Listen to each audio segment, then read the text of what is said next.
Take your seats. We'd like to get started with our third panel.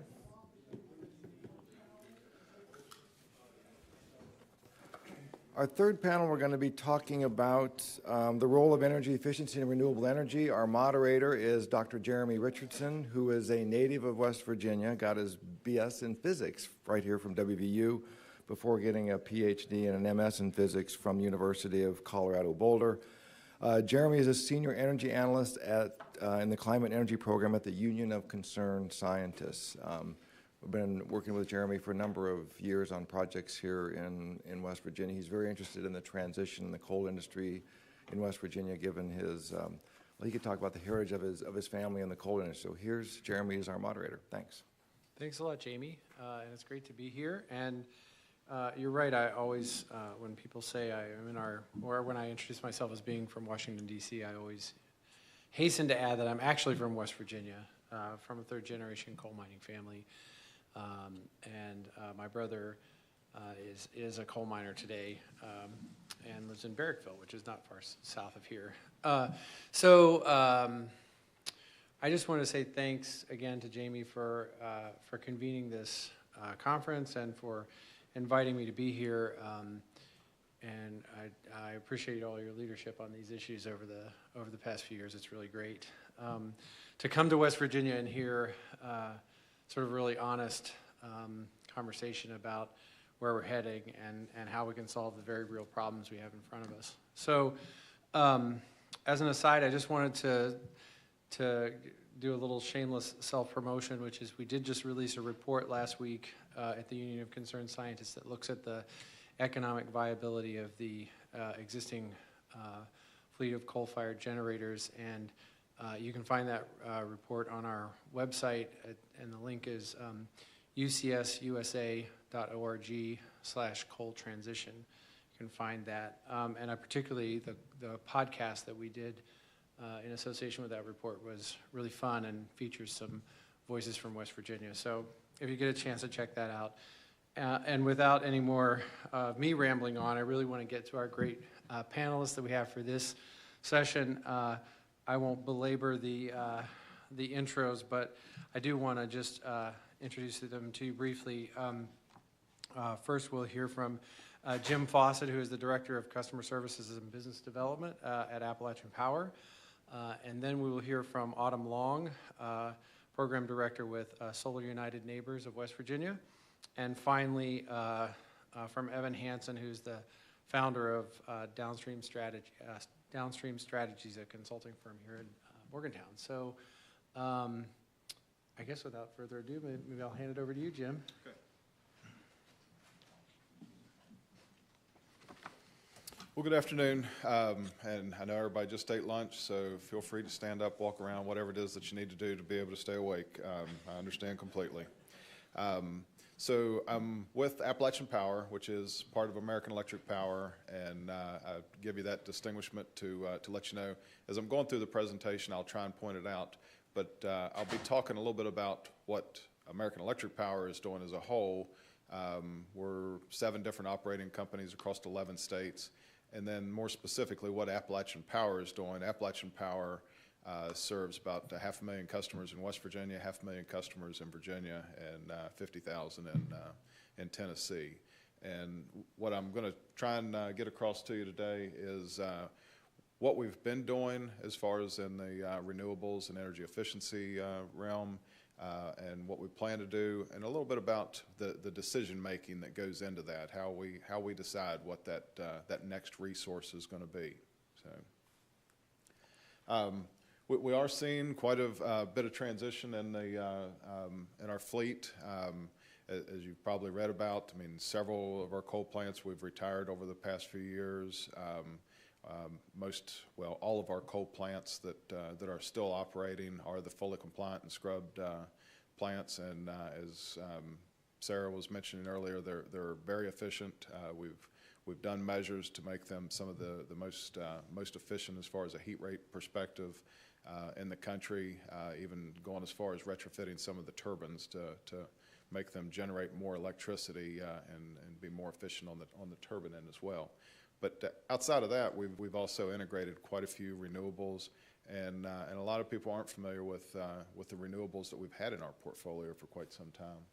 But I'm going to show you just briefly as I go through this some of the reductions that we've seen in our emissions, and then also talk a little bit about our transmission grid and how it helps to facilitate some of the renewables that are being added across the system.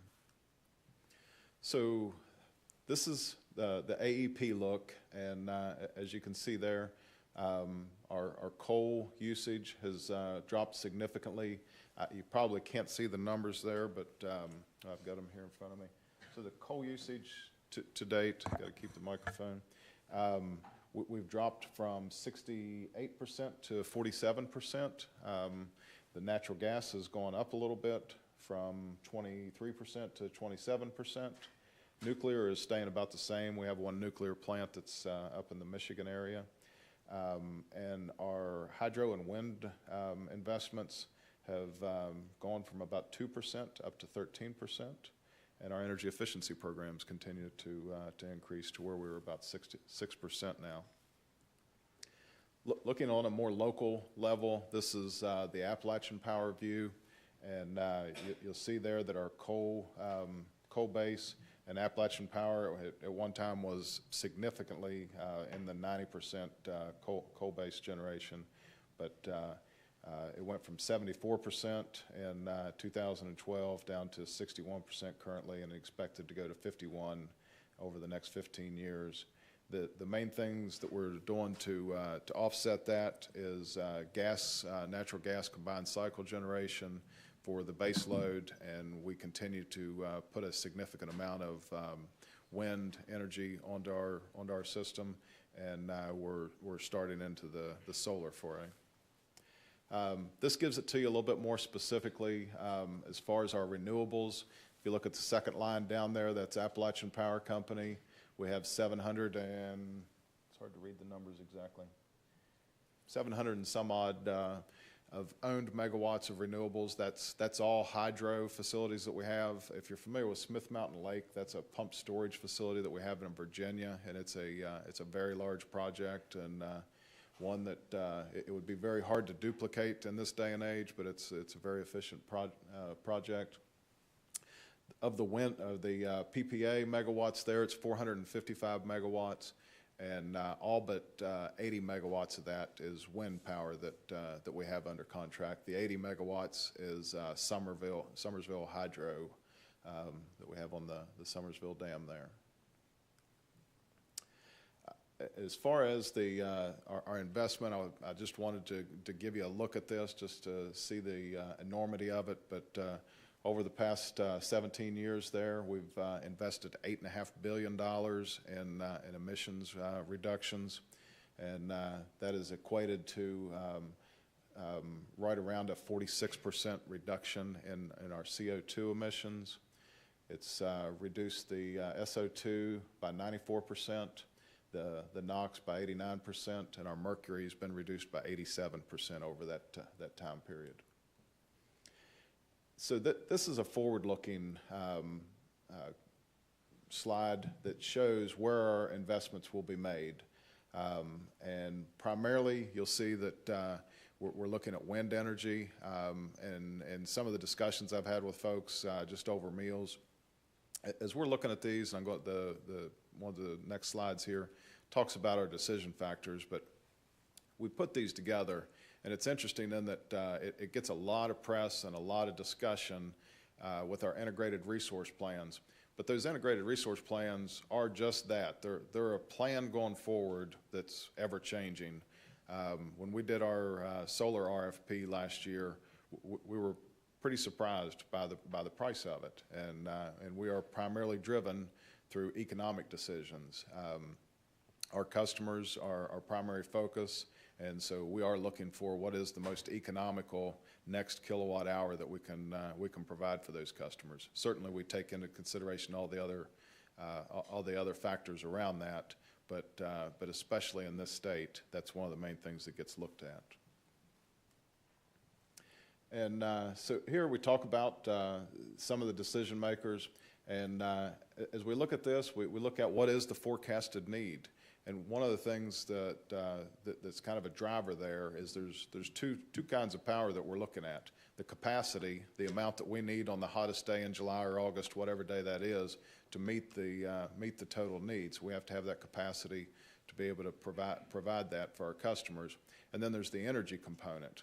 Well, at the current time, we're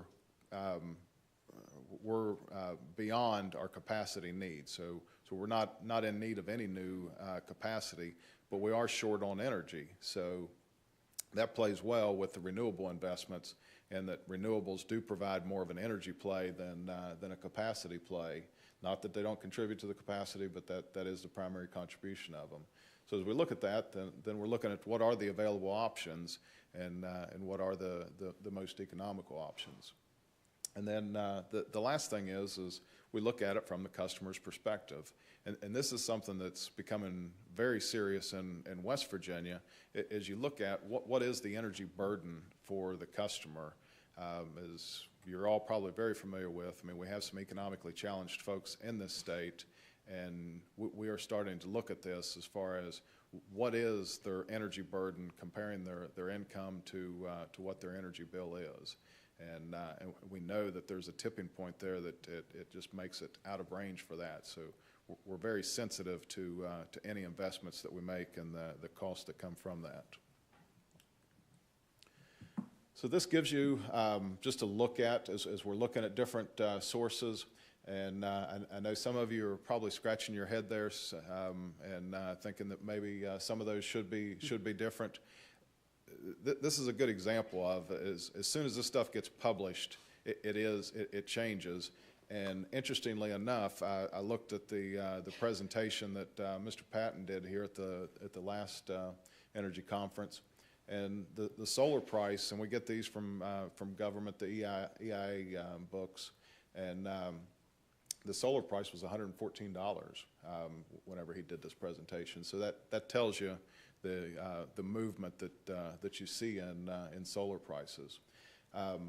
And wind is continuing to come down from that point as well. This is just the last published prices that were out there. And I put the capacity factors there just to let you see that as far as that goes into our decision making. As you're looking at your coal and your natural gas plants, those have capacity factors upwards of 87%. And so that's dispatchable power. Our customers expect to have the lights on or the power usage 24 hours a day, and so we have to be able to provide that, and we can supplement that with the renewables. Certainly the advent of batteries is going to change that at some point in time. We just don't know when that's going to be and when it's going to become affordable.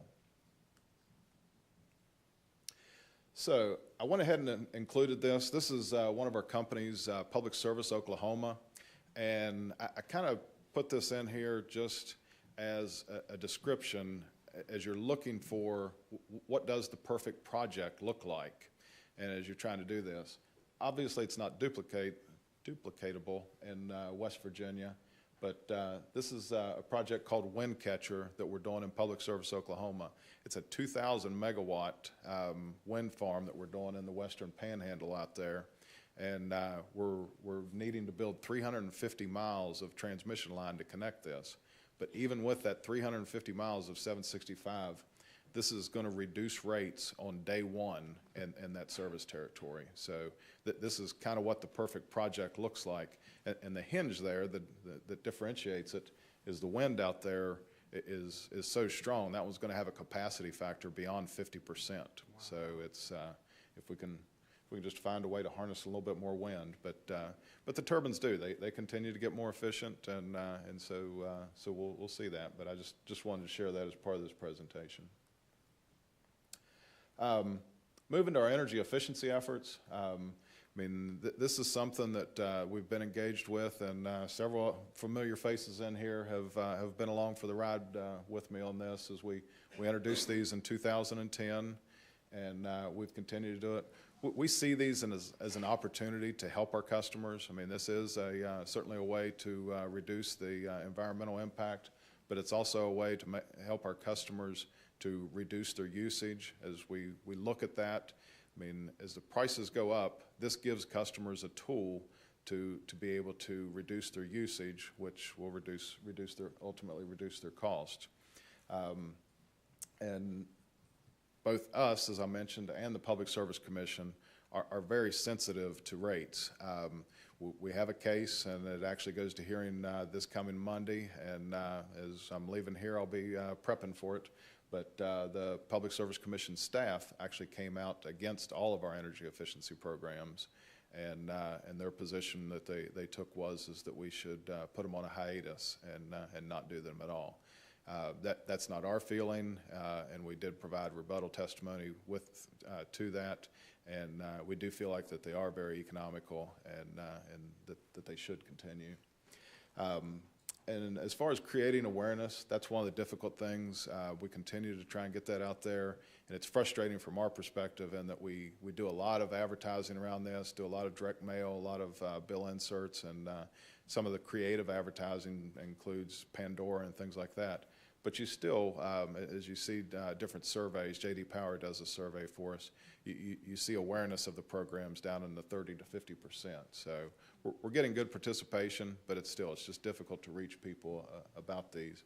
And then the last thing, it kind of falls into what some of the other folks have talked about, but there's a lot of opportunity in this state because there's not that many contractors that are doing specific energy efficiency type projects. So there's not a lot of competition, and we have to kind of drive the industry from our perspective at this point. So this is what we've been able to accomplish with our energy efficiency programs. You can see that they launched there in 2011. We were able to accomplish about 30 million kilowatt hour reduction that year. And you see how it goes up and then kind of drops off. And somebody out there is thinking, you bunch of slackers, you're letting it slide there. But what that's a result of is actually our results of our programs are looking at what's the effect of our programs compared to government standards. So 2014 there is where you saw a lot of those new standards come in. And so where we used to be replacing a 100-watt incandescent light bulb with 13-watt or 10-watt, depending on whether it was compact fluorescent or LED, and taking that delta as a savings, that standard has now come down. So you're looking at 72 watts as the government standard equivalent of a 100-watt. That's what the halogen is that will replace it compared to an LED. So we're still seeing the same level of results. It's harder to get the same savings because of those government standards changing. And we did launch in Virginia as well. You see that come out in 2015 and 16 there. So the portfolio of programs that we're doing in the state, I won't go through all of them, but I will highlight some of the ones that are new that I'm kind of excited about. The E-Score program, we've had a program in place where we'll go out and do a home audit for a customer, tell them where they can save. Once they have that audit, then they qualify for certain rebates that are available through the program. This is kind of the next generation of that, and this allows customers to participate without getting the home audit first, but then they get the home audit, and as part of the home audit, they give them a score, and it gives them a pathway forward of how they get to a 10 or whatever scale it is that we put that on.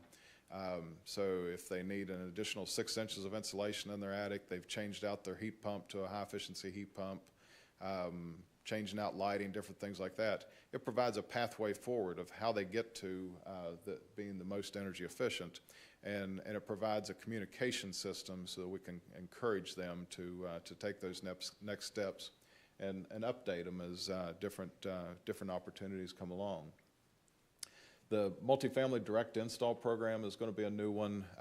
We haven't had anything so far for multifamily type dwellings, and so this is one where if we can arrange it with the property owner, then we'll send somebody out there, and it's primarily just the in-unit fixtures that we'll be doing and changing out the lighting, putting in the smart strips and the low flow aerators and things like that. And then Bring Your Own Thermostat is another residential program. It's one where these Wi-Fi thermostats, it's similar to our peak reduction load control program, to where if a customer puts one of those in and gives us access to it to be able to utilize it during peak times of the summer, then we pay them an incentive annually to participate in that program. And then the other programs, the Small Business Direct Install Program, that's one where we're going to try and work a little bit with more of the small businesses and engage them with contractors, do the actual audit, show the payback, and arrange for the contractor so that it's kind of a turnkey project for smaller businesses that don't have the facilities to do the investigation and everything. With that, I am done, and I think we're taking questions at the end, so I will take a seat. Great. Thanks, Jim.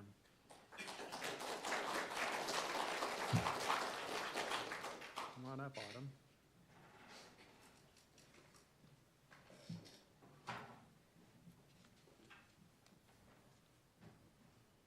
If you have questions, we'll be circulating 3x5 cards and collecting them and giving them to Jeremy as the moderator, and he'll pose the questions to the panel. So I'll make sure we can circulate the 3x5 cards.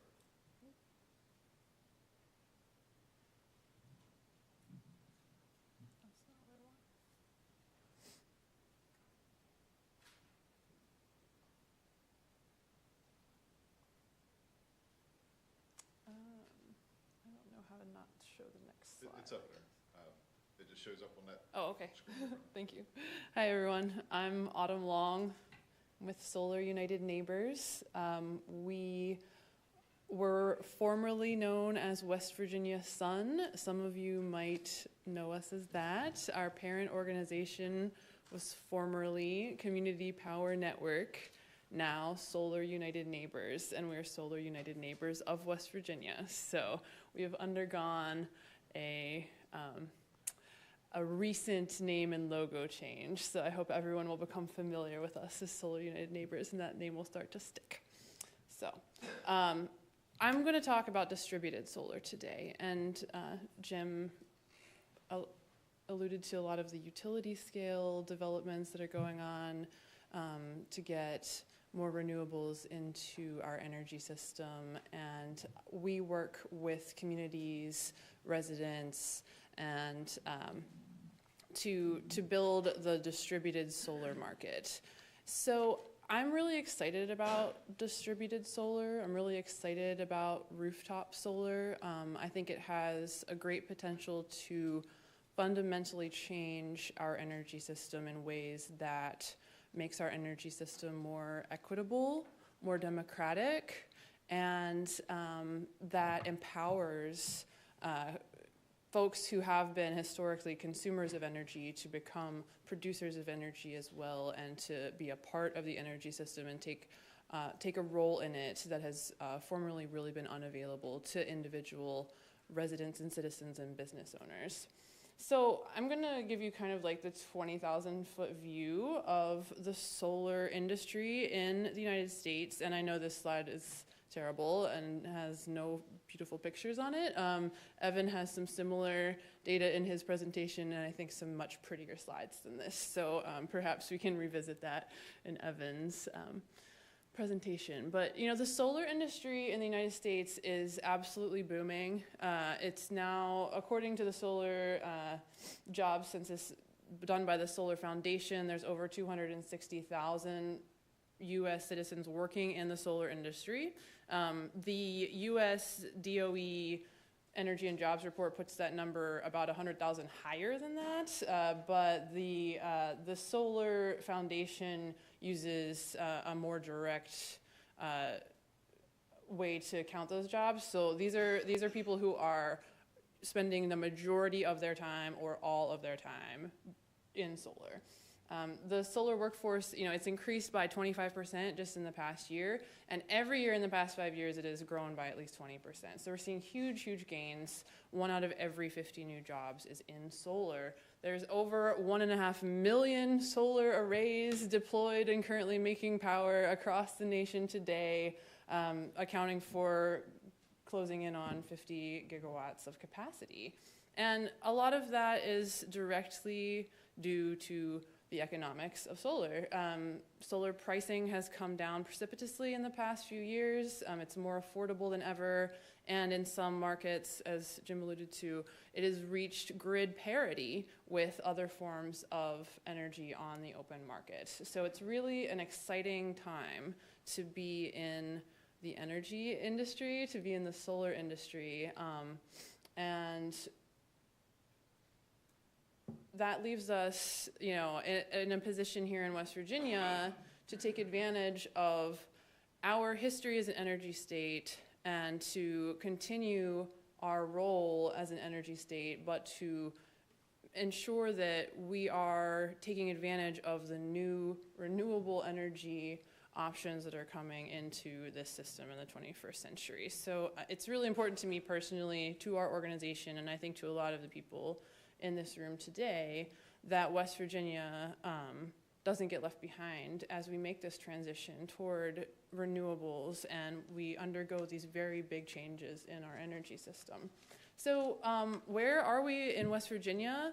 Well, we're not at the top of solar deployment or solar jobs. We're pretty near the bottom nationally.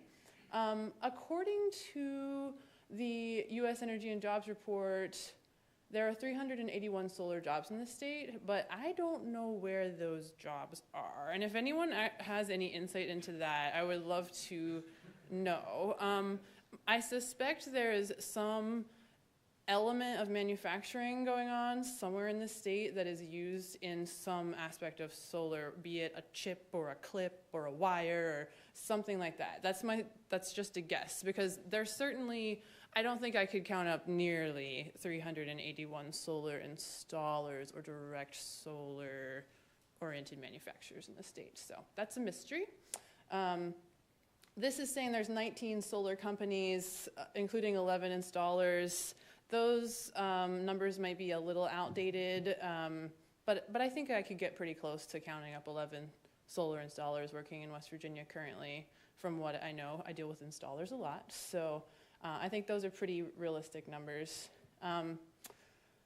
The PSC requires our utilities to issue an annual net metering report. So each utility, like AEP, First Energy, other subsidiaries, they submit a report every year to the PSC detailing the number of net metered solar units that have been deployed in their territories and the kilowatt capacity of those units and their kilowatt hour capacity. So the 5.3 megawatts of net metered solar and 701 net metered solar arrays, those come from this year's PSC reports from the utilities.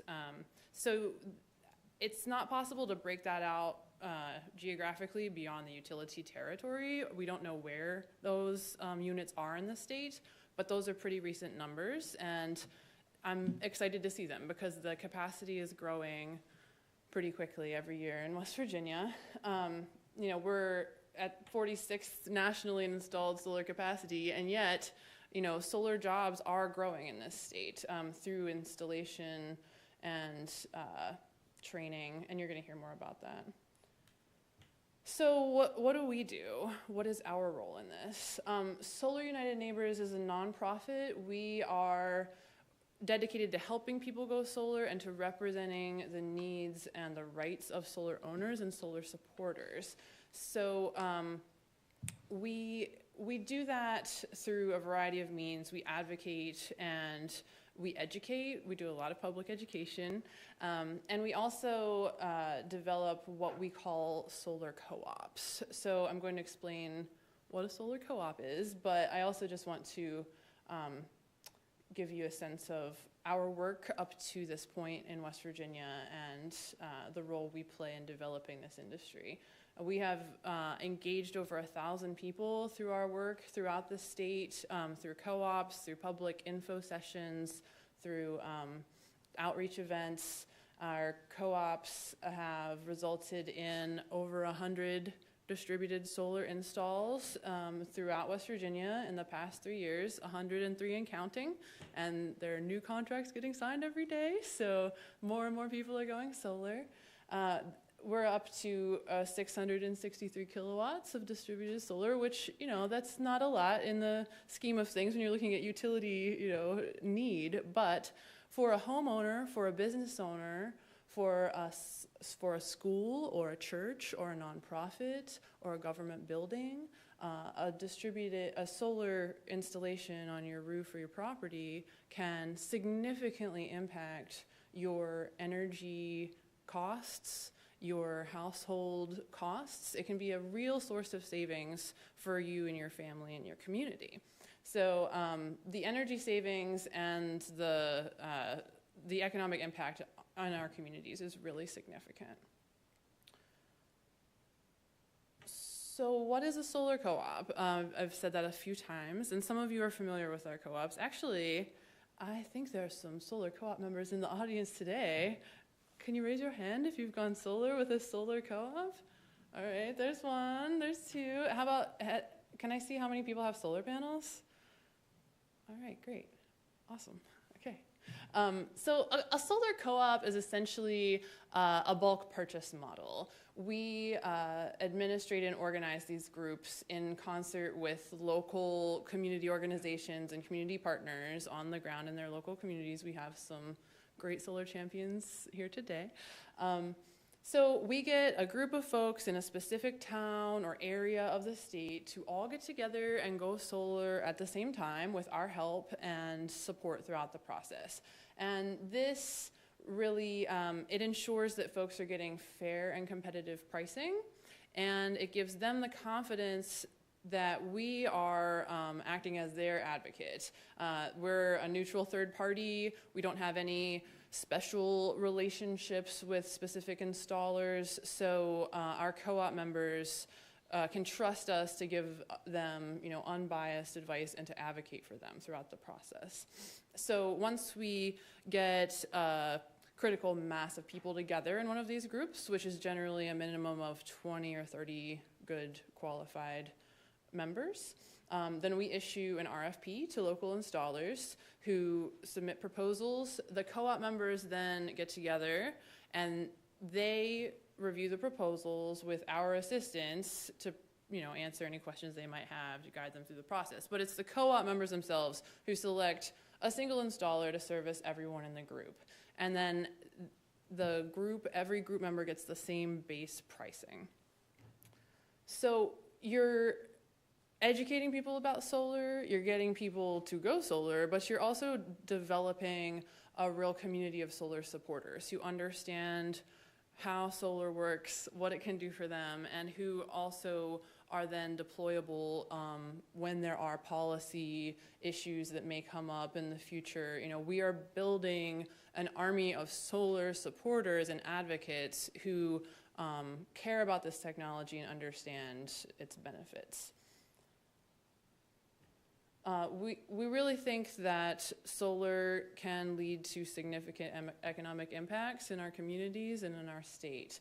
And our solar co-ops develop the demand side of that market. And in this state, this is still a really nascent market. There's not solar on, you know, every house or every block. You don't see it that often. So if we want to develop this industry in the state, the first step is really to develop that customer demand that then will allow local companies and entrepreneurs to grow their businesses and to grow the solar industry.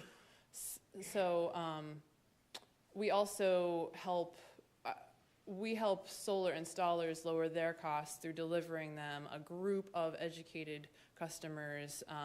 They spend a significant amount of money on generating leads, as in a lot of businesses. That is a challenge. So we also provide them with the stability of knowing that they're going to have this group of customers in the future. And we keep doing these co-ops so the installers are aware that this is a stable and growing market.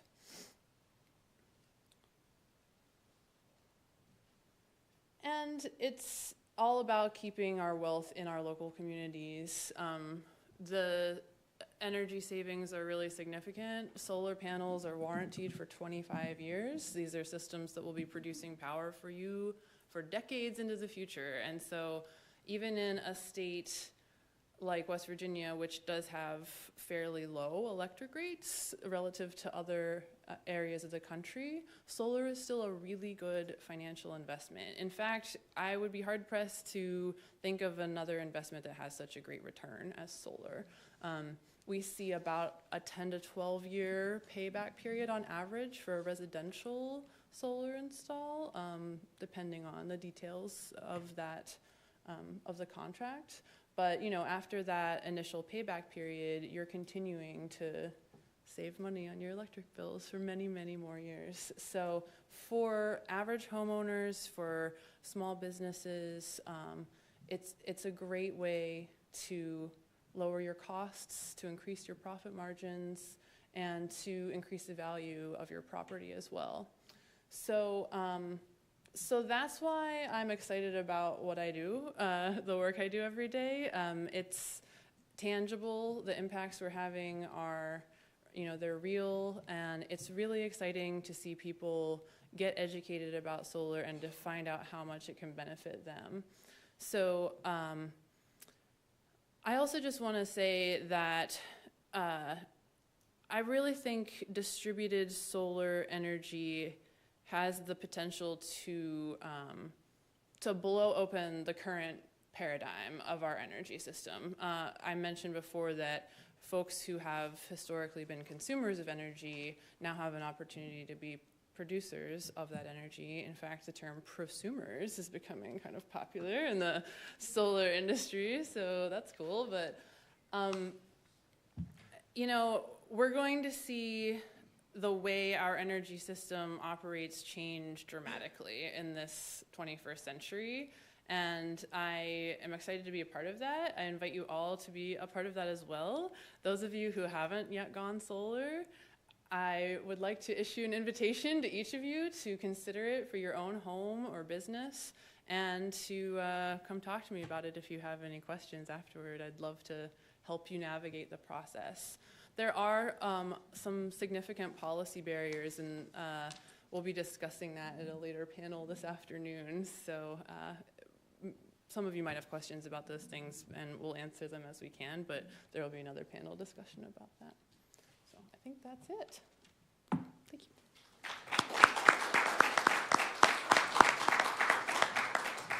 Thanks, Autumn. And Evan, come on up.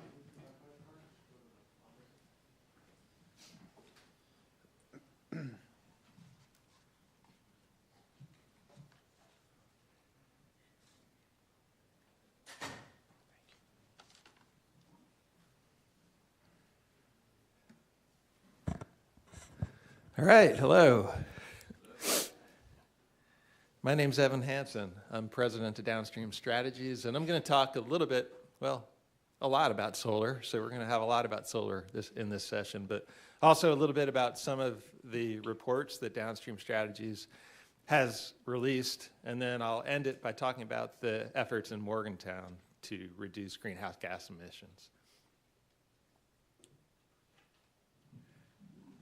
But Downstream is a company that's based here in Morgantown. We've got a staff of 13, and most of us work up here in Morgantown. We've got 2 people down in Alderson. And we do a wide variety of projects related to environmental science and environmental policy. A lot of our projects have something to do with renewable energy or water issues. And our clients are pretty diverse. We work for federal and state agencies, for local cities and counties, nonprofits, universities, and attorneys. So we're pretty diverse now. We started 20 years ago working mostly with nonprofits, but that's a much smaller percentage of our clients these days. And Autumn, I think, gave a good overview of solar, but I'm going to do sort of an overlapping overview and make sure that people see that, we may not have the best solar resources in the country. They're not comparable to what we have in the desert Southwest, but they're ample. They're comparable with our neighboring states of Ohio and Pennsylvania in terms of kilowatt hours per unit area per day. So we have enough. where we could have solar systems like Autumn talked about that pay for themselves within about a decade now. However, we're very far behind neighboring states. And a previous speaker mentioned the state energy plan, which is out for comment now. And I grabbed these numbers from that draft plan. And this is the amount of installed solar capacity in West Virginia and our neighboring states. And there's 2 bars for each state. The blue bar is the utility scale solar, like Jim was talking about. And the orange bar is the net metered solar, like Autumn was talking about. And West Virginia is here. We're at the bottom. We have no utility scale solar yet in West Virginia. And according to these numbers, we had 4 megawatts of net metered, and Autumn showed 5.3 on her slide. So this is apparently a little out of date. And you know, some states like North Carolina and New Jersey, they're in the thousands of megawatts, and we're down at 4. So that means we haven't done much, but it also means we have a lot of potential. And one way to look at what's coming in the future is the projects in the PJM These are projects that are either in the planning stage or in the construction stage. And I grabbed these numbers just earlier this week from the queue for the same states as the previous slide. And West Virginia is not at the bottom. In this case, Tennessee is, but we only have 35 megawatts in the queue. And again, that's related to that's as compared to thousands of megawatts in some neighboring states. And those 35 megawatts in the queue in West Virginia, there's 2 projects. There's the 5 megawatt project in Greenbrier County that's been sitting there in the queue for years now.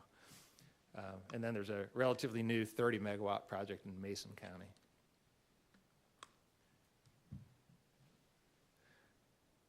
We're at a time, we're at a time at the federal level, at least, of great uncertainty in terms of where our energy and climate policy is going, although I think we know where it's headed, at least in the near future. Previous speaker was talking about that. You know, we see things like the Clean Power Plan on its way out. And we also don't see many great incentives in West Virginia to move toward renewables or efficiency for that matter. But that doesn't mean that there's not a lot of movement that's going on and a lot more that's going to be done. And one reason for that are these corporate sustainability goals.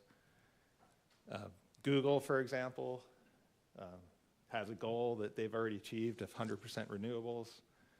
Amazon Web Services, a similar goal, and they're a long way there. And it's not just the new economy firms like these, it's firms like Walmart that's also committed to 100% renewable energy. So these are some of the things that are going to drive renewable energy development at large scales, at the utility scale. Hopefully, even in places like West Virginia. We hear a lot about things like making West Virginia, you know, more attractive to outside investments, and there are lots of different approaches to that. One of the approaches that's being talked about a lot now is lowering tax rates for corporate taxes, but this is certainly something that has to be on policymakers' agenda, because companies like this are not going to come to a state like West Virginia where more than 95% of our electricity is coming from coal. It's just a non-starter. They're not going to come here no matter how low the tax rates are and no matter how flat the land is. So we have to work on this. Autumn also mentioned the jobs, and this is from that same source that Autumn mentioned, that we've now got 260,000 solar jobs across the country. So these are real jobs. There's going to be more and more jobs. And the question is, where are these jobs going to be? Are they going to be in every state except West Virginia? Or are we going to have policies and programs in place here to attract as many of those jobs as possible to West Virginia? If we truly want to diversify our economy and we truly want to bring every job possible into the state, then there's a huge number of jobs here that are ready and waiting for us to take advantage of if we can just attract these types of investments. So I'll move on now to a couple of the reports that we put out recently at Downstream. This is one that Joey James, who's in the audience, and I wrote earlier this year, and it looked across West Virginia at degraded lands and the possibility of siting solar on these degraded lands. And by degraded lands, we're talking about formerly mined lands, talking about brownfield sites, Superfund sites, and things like that. And the issue with a lot of these degraded lands is that it's a challenge to get productive economic use of those lands. They're often remote. They might have environmental liabilities. There might be limits on what can be done on those sites. And I think there's sort of a broad consensus among a lot of people in West Virginia that energy production of one sort of or another would be a good use of these lands. So we set out to do basically a desktop analysis to identify sites that had the right characteristics for large-scale solar. So that included things like proximity to the electrical infrastructure and enough flat land and things like that. And perhaps unsurprisingly, we found that there's a lot of these sites. And this is just the sites that we looked at on post-mine land. There are other types of degraded land as well. And there are dozens of these sites in the southern coal fields and also up around this part of the state. One example is here in Morgantown at the industrial park across the river. This is, if you're familiar with Morgantown and you're driving in from I-68 and you look to your left, you've seen these stockpiles of pipes here. And on the other side, Angie mentioned these big pipelines that are going in or potentially going in West Virginia. Well, the pipe's already ready to go. But in between these two stockpiles of pipes, there's an abandoned mine land that is also a Superfund site. And we developed a project concept with the owner of the land there who has very limited options for what he can do on that land because there's polluted groundwater. It's a Superfund site. But what he does have in the industrial park is tenants that are very large electricity users. And he's interested in putting a large solar array there that would be net metered to one of the large industrial users. So this would technically not be a utility scale project. It would be behind the meter, a net metered project. And we're currently looking for funding for this. We have an application in a certain program, and if that doesn't work, we're going to look elsewhere. But this is a real opportunity to tie renewable energy development to maintaining manufacturing jobs in West Virginia. And I think that's one type of strategy that could be a model if we can get some of these built. Well, I think any type of solar development is positive. If we could tie it to manufacturing jobs and more traditional types of economic development, I think it might get past some of the hesitancy among some of the state leaders who don't really want to do anything to support solar. So let's try to find ways to link it up with more traditional economic development. The second report that I wanted to pull a couple numbers from was also co-authored with Joey, but also with Alan Collins here from WVU. And we were hired by the Solar Workgroup of Southwest Virginia, which is an organization that includes not just nonprofits, but people from the state regulatory agency and universities and others. And that's the part of Virginia that borders West Virginia and shares a lot in common with our southern coal fields. And the work group has identified a number of viable sites for commercial solar development and is also looking at drastically increasing the amount of residential solar as well as some large utility scale projects. And our job was to take this 10-year solar development scenario and estimate the number of jobs that would be created. So again, we had 3 different scenarios: residential, commercial, and utility scale solar. And over that 10-year period, we averaged the jobs. And there's different types of jobs. There's the direct and indirect and induced jobs. And if you add all these up together, we're in the hundreds of jobs. So this shows that solar really does create jobs, hundreds to thousands of jobs for this type of a scenario. And that's a significant amount. We need every job we can get if we're going to make up for the job losses that we've had in West Virginia, and if we're going to turn the corner and actually grow the economy. And solar is one way to help do that. And then I wanted to close by talking about the work that we've done with the city of Morgantown. And this is a series of reports that we did with support from the Appalachian Stewardship Foundation. And it started several years ago with a community greenhouse gas inventory for the city of Morgantown. And as far as we know, this is the first greenhouse gas inventory for any unit of government in West Virginia. And we used just some standard methods that are used across the country to inventory greenhouse gases. And that's a baseline. And then phase 2 was looking in more detail at where the biggest opportunities are for reducing greenhouse gas emissions, and in particular, identified the commercial and residential sectors as those that had the most cost-effective options. And then the third phase was kind of envisioning what a program would look like, a sustainable Morgantown initiative that would help actually get people and businesses to make these investments in renewable energy and energy efficiency to reduce their emissions.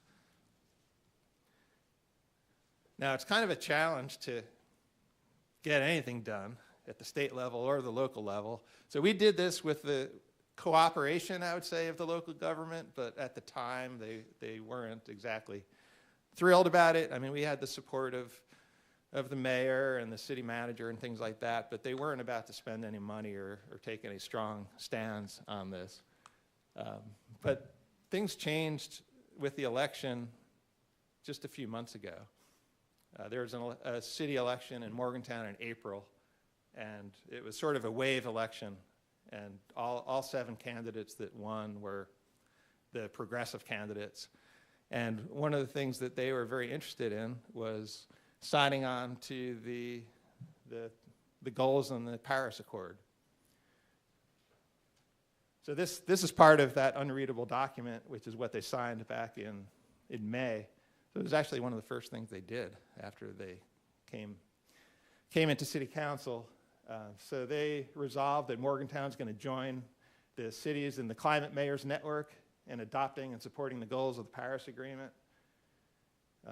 That they're committed to reducing greenhouse gas emissions through a climate action plan, and that they're going to identify the potential benefits and costs of adopting cost-effective policies and programs to promote the long-term goal of greenhouse gas emissions. And I think one lesson here is just that sometimes in working with governments, you sort of have to be opportunistic. A lot depends on who's elected at that time. And you may not be able to do everything at once. It may not be always a linear process. But I think about the fact that this was passed just a few months ago, and it really built upon the efforts that we did several years before that. That what we did before laid the groundwork for the work that's being done now. And they're actually moving toward implementation, and there's a couple things that are happening in that regard. One is something that started several years ago, which was an energy savings performance contract that the city entered into with a private company to retrofit some of the high energy using systems in the city buildings. And some of the results are starting to come in now, and it's a little bit hard to track these things because, one winter might be colder than another, things like that. But it appears that we are seeing energy savings at these city buildings, which is what we're supposed to be seeing after these investments, so that's a good thing. But there's still more to do. And another energy audit was recently completed on behalf of the Green Team for the city, and they identified several more buildings for which there were cost-effective investments that could be made and that would pay back in a relatively short amount of time. So these 6 or 7 buildings in total can generate $55,000 of savings per year at a cost of $142,000. So that's a payback period of less than 3 years. So there's a whole second layer of energy efficiency measures that could be implemented at the city level, even though that performance contract was put in place several years ago. There was a lot of debate, not just at city council, but among the broader community when they were considering signing on to the Paris targets. And a lot of people just didn't like the idea of the city taking a position like that. But what the city councilors said over and over again is that this is about saving taxpayers money. This is about doing common sense energy efficiency that we know will pay for itself quickly. And adopting those targets gives us a framework to work within and gives us some targets. But what we're really going to do is find cost-effective ways to save taxpayers money. And that's what they're doing. And I think it's going to work. And I guess I would close by saying this is a model for other communities across West Virginia or for the state. Any unit of government can sign on to those Paris targets and can take steps like this to reduce their energy use. There's a lot of energy efficiency that can be done across West Virginia. So why not follow the lead of Morgantown and do something similar? So thanks. It's time for questions. Thanks a lot to our panelists. So we have about a half hour or so for questions. Thank you. And I wanted to start it off with, thank you. A couple of questions for Jim. One was sort of mine and one that has come in from the audience. So can you tell us a little bit more about the nuts and bolts of how the energy efficiency programs that you have proposed and the ones that you're sort of implementing now, like how they work for the consumers? And I'm thinking specifically of the pay-as-you-save program that I think the state of Arkansas has had some success in terms of a model whereby the utility has access to capital. It can sort of invest in a particular improvement at a given home, and then the ratepayer doesn't have to figure out how to pay for those upfront costs of that improvement. I'm just curious sort of how it works in the programs that you have. And the question from the audience was around sort of what kinds of things can be done to help change the attitude of the PSC towards some of the programs that you've proposed and met with some resistance on. Okay, sure, thanks. So as far as the nuts and bolts, and because Evan just put the example up there, I'll use that. One of our C&I programs provides, and I'm assuming a lot of those opportunities were with lighting because the payback's so short. So with a project like that, we would be involved, and we have rebates available for the C&I customers. We have an outreach person that goes out and calls on different folks that are just good opportunities there. And a lot of these where you have like a parking garage, many of those, the lights have to be on 24 hours a day, so that's pretty low-hanging fruit. And try and connect them with a contractor who can give them a price to change those out. Pretty much everything has gone to LED now. There's still some other opportunities out there, but for the most part, it's LED technologies. And we also we provide rebates that offset some of the cost of that. It's typically limited to a percentage of the project. So what we do is we put together a document that shows them you can change out these lights with these lights. This is how much you'll save. This is how much your rebate will be. Work with them to get a cost from the contractor on how much it's going to cost them and show them the payback there. And with the rebate, it's going to make generally a 2.6-year payback, below less than a 2-year payback for something like that. So we have other things as far as residential programs that are similar. Lighting, we have for residential customers, it's just a buy down of the cost of them, that the LED lights that are in retail stores. To your one comment, we don't provide any kind of financing for that. I think she might have left, but we do work a little bit with Hannah Vargas, who provides, it's typically specific grants, but they do some sort of financing. And it's been brought up before. I mean, it's just something that we don't have the specialty or the capabilities. I mean, doing consumer loans these days is much more difficult than it has been, and we've just never been in that business and not really interested. What was part two? It was around what are the barriers and how can we overcome the barriers at the PSC?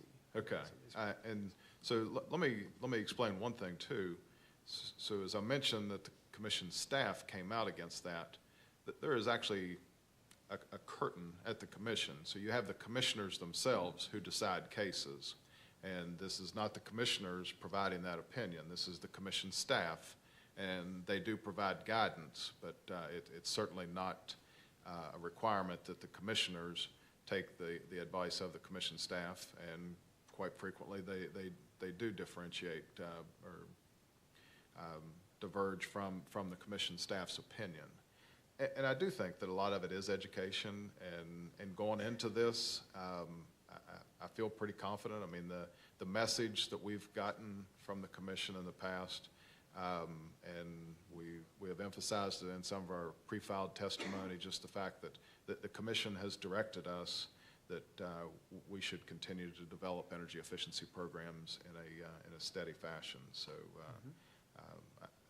I think we're on pretty good ground there. It is. It's one of those things that we're certainly not taking it lightly, and we'll be prepared to discuss it there. But I think we have good programs, but I think we've been pretty conservative in rolling them out, so it's not too much of a cost burden for the consumers in the state.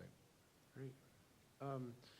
For Autumn, I wonder if you could talk a little bit more about any of the barriers that you see in terms of the work that you're doing to sort of build support among residents for going solar. And there was a specific question about policy changes that might be needed, particularly in West Virginia. I know we're going to get a little more into that in the next panel, but if there are any sort of policy changes that you see or barriers that you keep running up against in terms of deployment of rooftop solar, it would be great to sort of hear your perspective on that. Sure, happy to talk about that. So, there are challenges on the most basic level. Just like basic consumer education is a large part of what we do.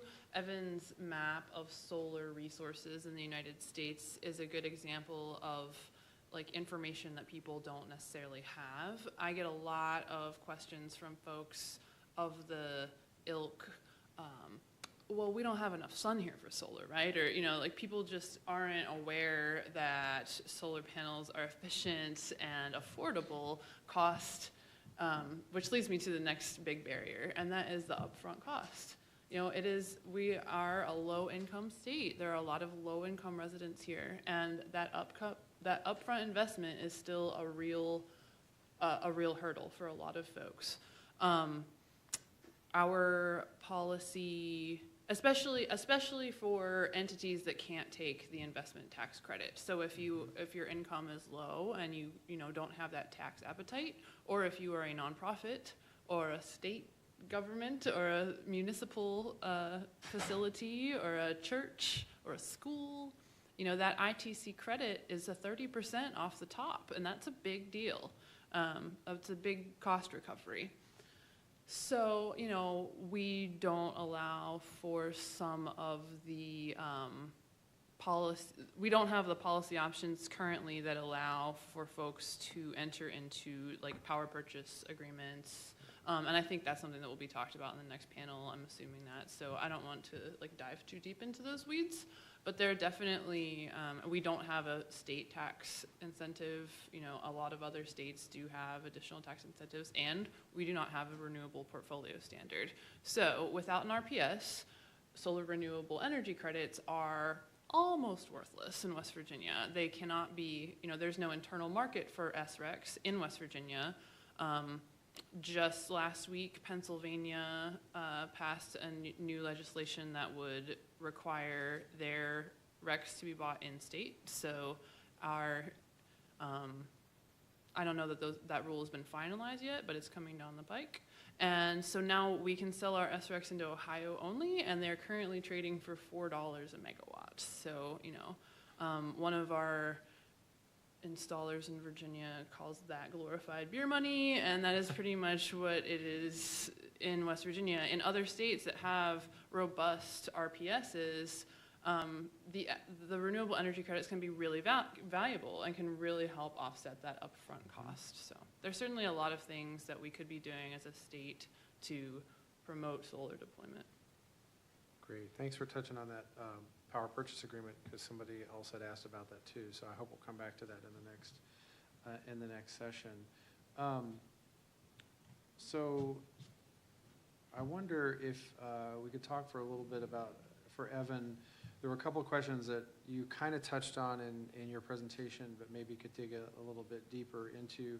And one was sort of related to the chart you showed about the different types of solar jobs. So how many of them are sort of construction jobs versus like longer term employment? And I know that study was that was the one for Southwest Virginia that you were talking about, the different types of jobs. So I'd love to hear some thoughts on that. Well, the jobs that we calculated in Southwest Virginia were in two categories. One way to divide it is two categories. One is jobs related to the construction or the installation of solar projects, and then the second set related to the maintenance of those projects over time. But in terms of the construction jobs, there's different subcategories of those. There's the actual workers that are on site assembling the project, but then there's a lot of design work and planning work and things like that that are also real jobs, as including you've got companies like Mountain View Solar that do installs that they've got probably an accountant and a bookkeeper or just a lot of jobs that you don't even think about as being part of the solar industry because they're just types of jobs that businesses have. So it's a combination of all those types of jobs for both the installation and then the maintenance of these sites. But on top of that, these were jobs that were not in my chart. What I'm about to say are the jobs that are facilitated by having the availability of solar. And that gets to things like the companies that want to buy renewable energy that are going to come to your area because they can get what they need there. So I think that while solar may not generate a huge number of jobs in the construction and installation, it's going to facilitate the creation of even more jobs. Great. So there were several questions for you, Jim, around APCO and solar. And so one of them is around sort of the utility scale angle. And do you basically see West Virginia as a place where you might be able to do some bigger utility scale solar projects? And the other one was around why not just work on installing rooftop solar? So could you work with and there are innovative ways of doing demand response by grouping large numbers of small sources together, and then you have a bigger generation source. So I wonder if you could talk first about sort of your thoughts on the utility scale side of things, and also sort of whether you have an interest in sort of the residentials or rooftop solar business as well. Okay. So as far as what we're doing right now, we did do an RFP last year for solar, and we wanted to be able to do it as cost effective as possible. So that's the reason we put that out there. And the responses we got were quite honestly lower than what we expected. And so we did just recently sign a contract for a 15 megawatt solar installation that's going to be, it's just south of Lynchburg, Virginia, which is in our service territory. And that was essentially the most cost-effective project that was bid into it. So, and I think that we will continue to look at what are the opportunities going forward for additional projects, whether it be West Virginia or Virginia. We looked at that one and trying to decide. Quite frankly, we have a lot of investments in West Virginia and not many in Virginia. Right now, we only have one plant in Virginia. So as you're dealing with the states, it's kind of sensitive as far as where we're making our investments. But this just turned out that this was the cheapest option, and I think that we will continue to look for other options to do that. And as far as the rooftop solar and getting into that, this goes back to what I was talking about earlier as far as the economics. It is just so much more economical to do universal scale solar than it is rooftop solar. As we were talking about this, and I was kind of pushing that we needed to do some sort of project, even if it's only 5 megawatts. our folks in corporate that have their thumb on this pulse a little bit more quickly educated me that you've got to get to at least 10 megawatts to have economies of scale. And it is just a matter of, as you get economies of scale, the price is less than half for a large-scale solar array like that, which essentially that's what you're putting on the rates. So I mean, we want to do whatever the most cost-effective thing is to make the rates as cheap as possible.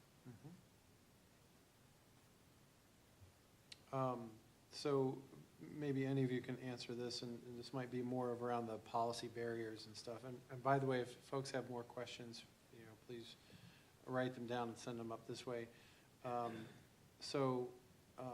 was a question around, and this might get to the distinction of sort of what Autumn is talking about in terms of rooftop, residential solar, but then also looking at larger commercial buildings. Are there specific sort of barriers, or why don't we see more of solar development on sort of larger flat roofs in shopping centers and things like that? So, that's something different than what Solar Neighbors United works on, right? But I wonder if you all have thoughts about getting more of the small commercial projects sort of built. Well, I can start. You guys can jump in. I mean, we do invite businesses to join our co-ops as well as homeowners, so we're always happy to work with business owners as well. Again, I think a lot of education needs to be done so people understand that this is a good investment for their business and that it's going to save them money. Beyond that, again, you run up against that initial cost, and for a business to, finance a large scale system that's going to involve taking out a pretty big loan, that may impact their ability to access other financing in the future, so they have to make that decision, on a case-by-case basis for them. But yeah, I think there's a huge opportunity for a lot more businesses in West Virginia to be doing this, and there's really no good reason why they shouldn't. They should do it. Do you have anything to add to that? I think that's pretty accurate. We're a small business, and we moved to a new building 6 months ago, which is perfect for solar. We've even gotten a quote, but we haven't done it yet just because it's hard running a small business, and cash flow is a difficult thing, and we just haven't taken the plunge, even though we know the sooner we do it, the quicker we'll get that payback. One thing that I would add is it seems like as people start looking at their energy sources, and businesses especially, as they're looking at that, it's kind of like the numbers that you were showing up there for the city of Morgantown. You start looking at that, your best initial investment is in energy efficiency measures, and I think that it kind of creates an awareness. And so, I mean, in a small business setting, and you're just moving in a new building, if you can insulate that and lower your usage first, then it makes your need for solar panels even that much, but the payback is so much quicker. Yeah, I would totally agree that energy efficiency and solar really go hand in hand, and I would really encourage everyone to start with those efficiency upgrades to make your home or property as efficient as possible. And once you start thinking about your energy usage, and solar is great for this, it really mobilizes people to take an active role in their energy use and consumption, and they become much more aware of how many, kilowatt hours they're using every day on what, and become much more efficient in their energy use. Same with, once you start thinking about energy efficiency improvements, it just, it's really important that people start to become actively engaged in our energy system. And these are two ways that I think that does happen. That's really great, and it leads into another sort of question that was, a couple of questions that were asked. And Jim, you touched on this a bit, which is, what are more ways that we can do, what more can be done to sort of encourage businesses and households to be more energy efficient? And I was kind of surprised that, you quoted some pretty low numbers about the people being aware of the programs that you have, 30 or 50%. And that's something that was kind of surprising to me, because, when you start to think about how to reach consumers, utilities are one of the places you would go to that have a reach into every household. Like, we all get a utility bill, right, in some form or another. So I wonder if you want to expand a little more on that. And the other specific question they have, and I think I know how you're going to answer this, is around sort of, you know, if you're doing a lot of energy efficiency, you're specifically drawing down the demand for, you know, electricity. And so how does that jive with sort of, you know, your motivation to sell electricity to make money? So I wonder if you would want to comment on both of those things. Sure.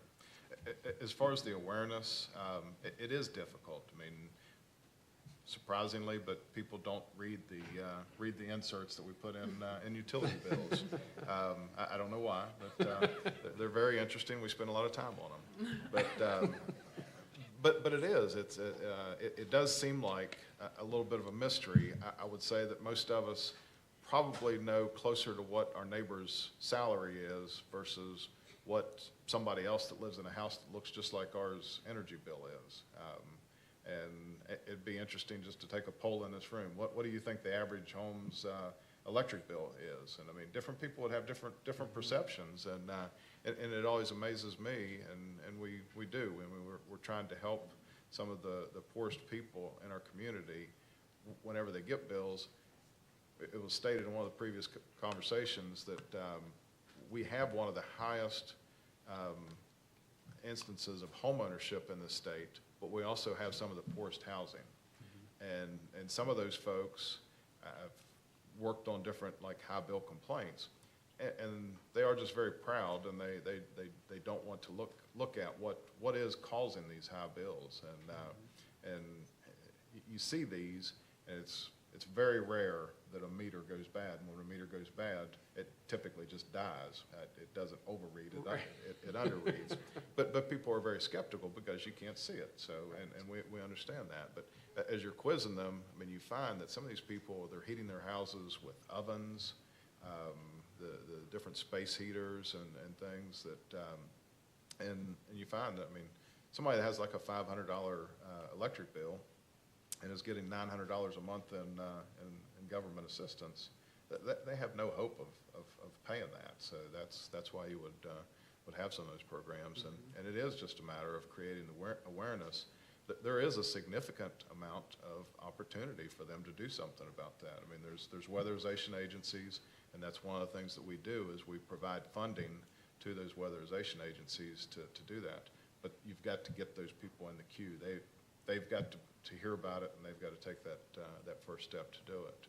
And somewhat specifically, the new programs that I was showing you up there, that kind of goes to address some of this. The small business direct install is essentially a door-to-door type approach. I mean, just going to small businesses, knocking on the door, say, hey, we have this program. We can come in and assess your lighting. It just looks at the low-hanging fruit, and you hope that develops a gateway for them to look at other opportunities beyond that. But trying to make it the beginning to end help that they can take that step and start to change out some of that lighting. Yeah, and you know, the way I've always said it is in the context of addressing climate change. We need an army of people with duct tape, you know, and one of the things that I've always found exciting about that, not that duct tape is that exciting, but that you know, creating those jobs. I mean, those are jobs that can't be outsourced, you know, and so this is for you or for anyone else that wants to respond to it, but I wonder how much thought has been given, particularly here in West Virginia, about how to create that army of energy auditors, right? Because it's like you as the utility, you can't, like you mentioned earlier, not being able to handle X tens of thousands of consumer loans to do to finance those projects, but you also can't hire enough energy auditors to like visit every home in every county in your service area. So that means we need third-party folks to go around and do those energy audits. And I don't know if anybody has thought about that, particularly for West Virginia, and how we might stimulate that sort of investment. Yeah, and that is something. I haven't been as engaged in it, but when we were launching our programs, the community college system was very active in training folks and getting people through that program. That was part of the retraining, was to make them BPI certified auditors, and that was. I mean, I know several people that went through that, and several of them worked for us as auditors to do these home evaluations, and I do think that there's quite an opportunity there. I mean, we work in West Virginia and Virginia, and then we also have a sister company in Ohio, and we do craft our programs differently between West Virginia and Virginia, where we have in the past, just because there is more contractors, more folks that provide that in the communities. So we don't want to be in competition with them. We just want to be a facilitator to help to work with them there. So Virginia has a little bit better of a network of folks that are engaged in that. Other thoughts on energy efficiency jobs? Have you done much work on the job piece around energy efficiency, Adam? Well, we've looked at whether downstream should try to get into that space, because there's so few people in West Virginia doing that, like you're saying. And we didn't do a formal market survey, but the research we did, it just didn't seem like there were enough people willing to spend the money to pay someone to come into their home and do these audits. At least we didn't have enough of an indication that made it worth it for us to invest the time and money to develop a new program. That being said, like Jim said, there's a lot of people who make a living doing this in other states. So there's definitely money to be made, and there is an opportunity. I'm just not sure how to get past that hump. So I'm just asking the same question that you are. I don't know the answer to it. Yeah, it's difficult to get people interested and engaged in it, but I would think that once you're in that business, it just becomes word of mouth. I mean, it was very at a very opportune time, but we had a TV station that wanted to follow along with one of our home audits one time. So you've got to find somebody that's willing to let you bring a TV station into their house. And I will tell you, when we did some surveys trying to figure out how to get more people to participate, the number one reason that people don't want to participate and get an energy audit is because they don't want to have to clean their house for somebody to come to their house. and so, I mean, that's it. They feel like they got to clean the house, straighten the house, whatever. So I asked a gentleman that I go to church with if he would allow us to do that. And so we went in there, we set up a blower door test, and sure as a world, and he had no idea that this was this way, but he had a duct from, his ductwork was in his crawl space. The duct had come loose from his dining room, and so his dining room, that means his dining room is open to the crawl space, whatever the temperature of the crawl space is, and that air that's coming out of that ductwork is just dumping into his crawl space. And I mean, he talks to me all the time about how much he saved from that. And fortunately, we had the cameras rolling and everything. And so, I mean, when you have customers like that, they tell their neighbors, and that's it takes a while, but I think those kind of testimonials, just that you're not aware of where your house is leaking or where you can save energy, different things like that. So. I would imagine you have similar stories, Autumn, when you talk about solar, right? When you start to get these installations going, and then people talk. And I mean, personally, speaking from personal experience, I went solar about 3 years ago, and we had a solar open house the following summer, just to invite, because neighbors stopped by and asked, "Oh, I see you have solar panels. How are they working?" You know, so more than 40 people came from all over the state, and at least 3 other folks went solar after that, and several family members have felt like the pressure to go solar since we did. So, you know, we've got like brothers and cousins who have gone solar as well, and it's totally true. Once you see it in your neighborhood, it kind of demystifies the technology, and there is a keeping up with the Joneses element as well. You know, if Autumn and Dan can do it, then like we got to do it too. So, yeah, I think the snowball effect definitely takes. Solar is a little easier because it's visible and people are aware of it in that way. Energy efficiency has the additional challenge of being like not as visible, and the results are a lower electric bill, which is great if you're the person enjoying those lowered bills, but it's a little more challenging. I mean, you're not necessarily going to show your neighbor your like lowered electric bill, so yeah, energy efficiency is tough. Yeah, it's a little less sexy, I guess. Right. But, I do have one more question. Do I have time for it? So somebody's going to have to help me with the acronym. So there was a question around the SMUD success around, and if Jim, if you've looked at that as a model for West Virginia in terms of shutting down coal plants. And I'm not sure actually what the question is referring to. I'm usually pretty good with acronyms living in DC, but this one is escaping me, so. I've heard that acronym, but I'm not exactly sure what it is. Can but, somebody remind me? Sacramento Municipal Utility. The Sacramento. And so what The they SMUD. do? Well, they were running out of power capacity as a utility, landlocked by the city.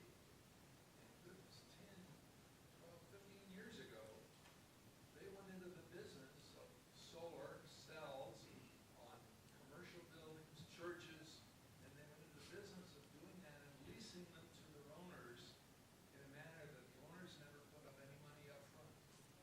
So It's a huge success story. So it's kind of similar to the earlier question around, why not get into the rooftop Right. solar business, right? Yeah. And the economics are different.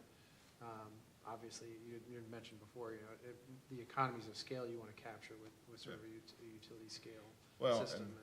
and to kind of address that specifically, if you look at it and you're running one of the cost benefit analysis of it, in Sacramento, they're paying somewhere around 18 cents a kilowatt hour, I would say. In West Virginia, you're paying about 11 cents a kilowatt hour. If you put a solar panel on a building in Sacramento, it's going to be north of 30% capacity factor, probably around 36% capacity factor. The same one in West Virginia will be, I won't misquote you, I don't know. mid-20 capacity factor. So the economics don't work with it as well, and the fact that we're not landlocked in West Virginia, so if we are going to do solar, it makes sense to do more of a universal scale 10 megawatt solar array so that you're getting the price significantly less for that same thing. It does make sense in a landlocked area, so I understand that. That's great. Well, Another example is on my card too, and that is the province of Ontario, who took into account the cost of healthcare directly attributable to coal-fired power plants, and realized that solar and renewables were cheaper than coal when you added all of the external costs, environmental, health, so on. So Ontario embarked on a program in 2005 to shut down all their coal-fired power plants. Completed it about 2 years ago, and they switched to renewable energy. By the way, a solar power plant in Sault Ste. Marie, so you're never too far north on the planet to have solar energy. The other thing to keep in mind though too is like we haven't talked much about the climate benefits, but and I was really interested, Evan, we should talk some more about the corporate accountability or the corporate angle of purchasing renewable energy. But the other value proposition to a company like Google or Amazon that's trying to go 100% renewable is that putting renewable energy here does a lot more for it in terms of reducing carbon emissions than it does in a place that doesn't have much coal. So I think there's another value proposition to be made for that. But I think we're about out of time, and so I think if we could just go ahead and thank our panel. This is great.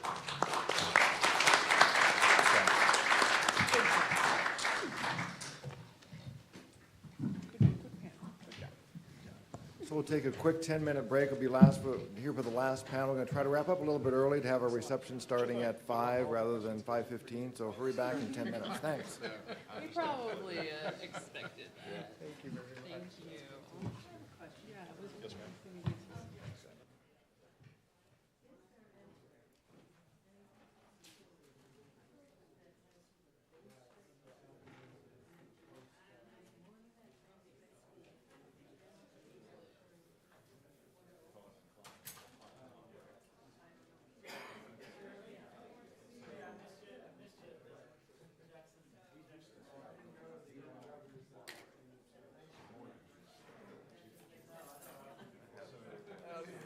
this one off and I'll get yours on.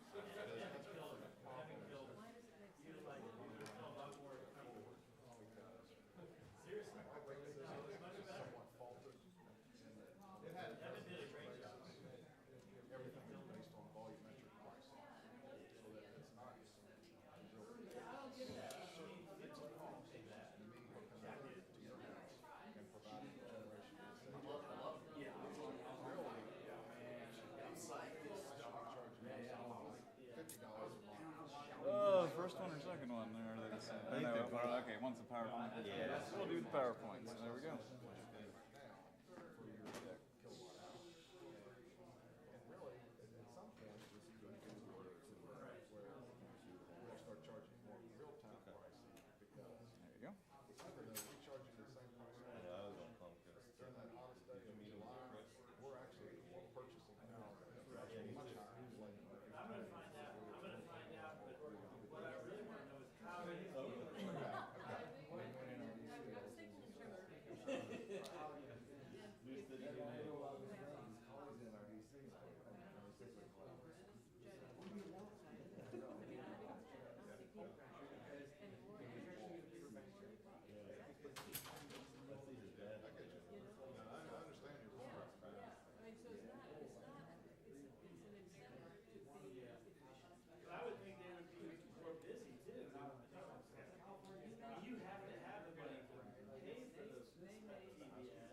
I think so. I'll check.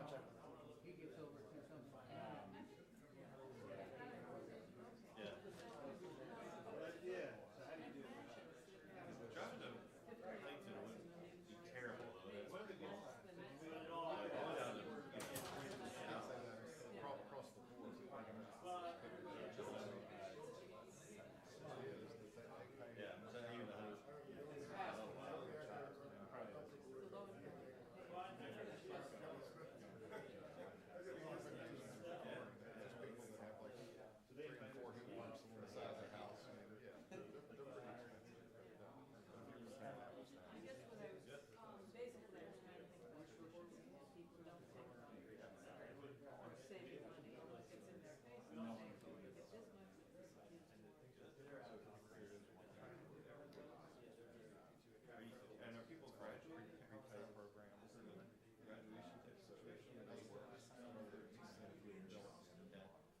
We can do some of that if you put so much power, just like you're filling up the tank in the car, to do that. That is one of the biggest, the things some of the graduates, because people start looking at it, and so from our perspective, where we do have so many people that aren't paying their bills, it's regulated utility, that gets socialized. Yeah, so cost, right off the disagree with $14 million a year. People are concerned, so that gets socialized.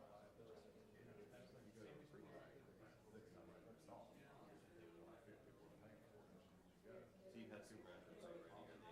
People are paying for it. So you have some graduates already. Oh, that's all. If you're premium California to a young person just starts school, it's not paying positive. Put $100 on your account. That's going to be I would think that would be a hurdle. Rooftop solar gets more power. That the video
Yeah, he got it up there.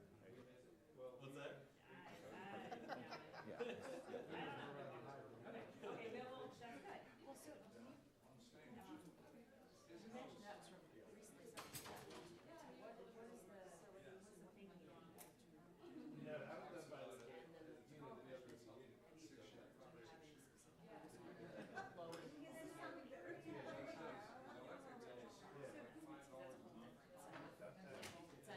So answering them back, the multifamily will not be income qualified, so yes, we can do low income. Housing. It is just that's set up, so that we have to get permission of the owner of the properties, and they have to arrange it so that we can come in there one day, or however long it's gonna take us, and get through all the different units and make the changes. So yeah, it would work with the other one. And then as far as the financing, we just aren't set up to finance. Billing system isn't set up to finance, and with all the changes, I mean, from all the credit meltdowns and everything, we're just. It's not a business you're gonna get into. Now, is that your litigation position or your settlement position? No, I'm kidding. A lot of, sort of nonprofit organizations have sprung up in different areas of the country that basically serve that role, right? Because they know the utilities just aren't gonna get into that, so they serve this sort of third-party role of becoming the aggregators of these. I don't know if you knew Hannah Vargas that was here today, but that's one of the things that she does. Mostly commercial. Yeah, she gets a lot of those rural type grants and things like that. Working with the USDA. USDA grants, street grants. But yeah, she does, they're natural capital. They work all around. By the way, Ontario reduced their rates 30%. Good. That's impressive. After going with renewables, Yeah. getting rid of the coal-fired power plants. They've been significantly hydro to begin with, aren't they? Oh, really? No, they're 51%. Oh, yeah. Are they? And then about 30% hydro. Too much wine last And night. the rest was. But see, Ontario, the reason they got looking into renewables versus coal and the external costs is because Ontario has this silly idea that everybody deserves health care. So they have They were paying for that. single payer universal health care that costs less than half of what ours does per capita, with better results. But the Premier of Ontario had in his budget health care. So if you can pay less for kids with asthma. It's socialized, isn't it? But he also has the power industry in his budget because Ontario Power Authority is owned by the province of Ontario. There are a few small utilities. So that's how, I was wondering how you could get, you can't, in most markets, you can't trade healthcare costs for utility costs, right? They're not paid by the same Yeah, people. but what the province of Ontario did is said, hey, the coal-fired power plants are causing healthcare costs. But what she's saying is that they have the authority all within. Because Right, it's combined. right, right. But it's a holistic view, which is what we are not doing. Well, yes, of course. We have a lot of problems because we don't have a holistic view. But the difference is you can't, is a real cost, air quality problems are real costs to people's health. Yeah. But it's not the same people paying for it as are causing it. So that's why you have to internalize those externalities into the market, or you have to make the person who's causing the damage pay for it, or it's not going to help. So it's a totally apples to oranges example. It's not Well, going to except work that, here. they don't have the attitude, which I think they're right, that healthcare is a market. It isn't a market. It's a human right, period. Well, okay. And I'm a CEO of a manufacturing When firm, you can and I was, convince our government, then we can and I talk was- about how this is going to work out. and I was a member of the Conservative Party in Canada, and when I became a citizen here, I was signed up as a Republican. So I'm not some sort of left-wing person, but healthcare is a human right, period. It shouldn't be, it's not a market. Get the insurance companies the hell out of the business. And look what they're doing in every other Western How he's country. going to pay for solar out of healthcare costs. It's not Well, but in your bottom line. supposing he had the health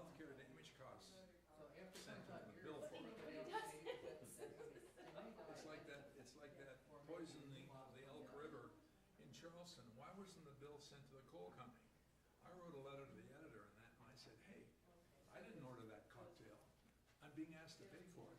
Send the bill to the company that required that chemical to be here. I don't think you're gonna get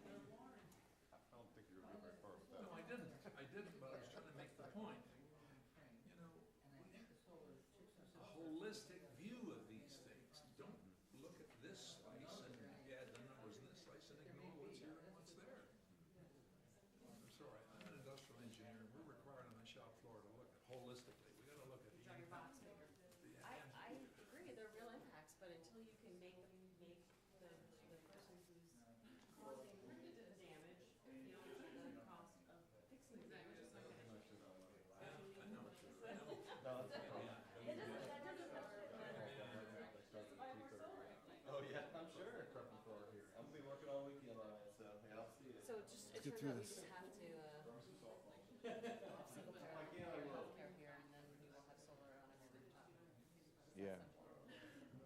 Well, there's a little bad dynamic. The SMUD thing, it doesn't fit very well because SMUD is a publicly owned utility versus consumer owned. Well, that was the thing, that Which Ontario is example, that's what I was just gonna answer. Exactly. I mean, it's not the same. The No. government is You don't paying have for the tension. healthcare, Right. You don't. so I, Right. the government saved the money from treating kids with asthma, Right. and then, Exactly. but it's not the same. You have a mismatch in place. terms of Yeah. benefits and I mean, I get, like, the theory and behind it. investor-owned utilities versus consumer-owned utilities, you have the tension between shareholders and ratepayers. What's best for customers is not necessarily best for ratepayers. Yeah. Like ethically, morally, you know, Yeah.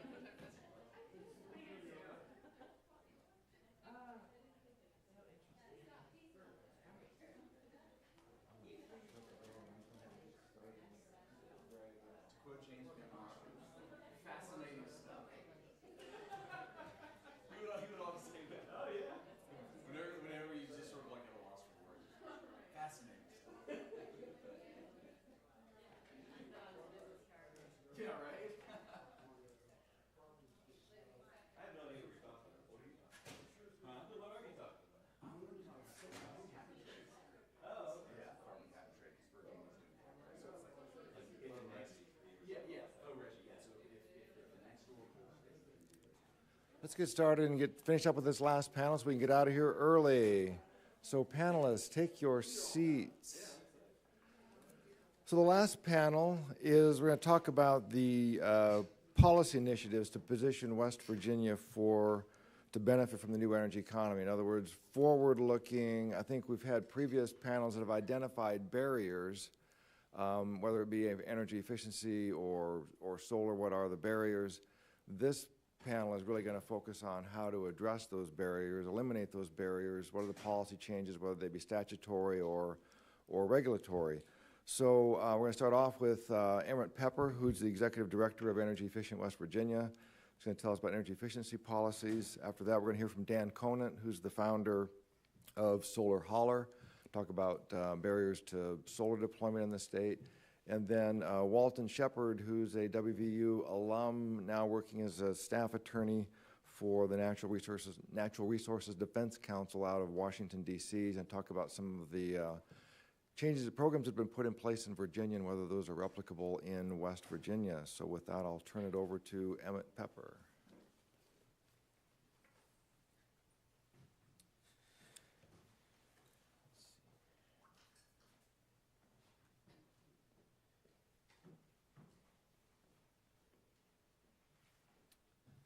Okay.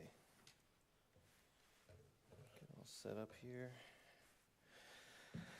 Hey everybody, thanks for having me here. I'm really happy to be here. Both organizations are doing great work, and so I'm glad to be here. I am used to being the last speaker at the Governor's Energy Summit. Usually they put us at the very end after everybody's gone. So I'm glad I still got to have that experience this week because they put me on early last time, earlier this week.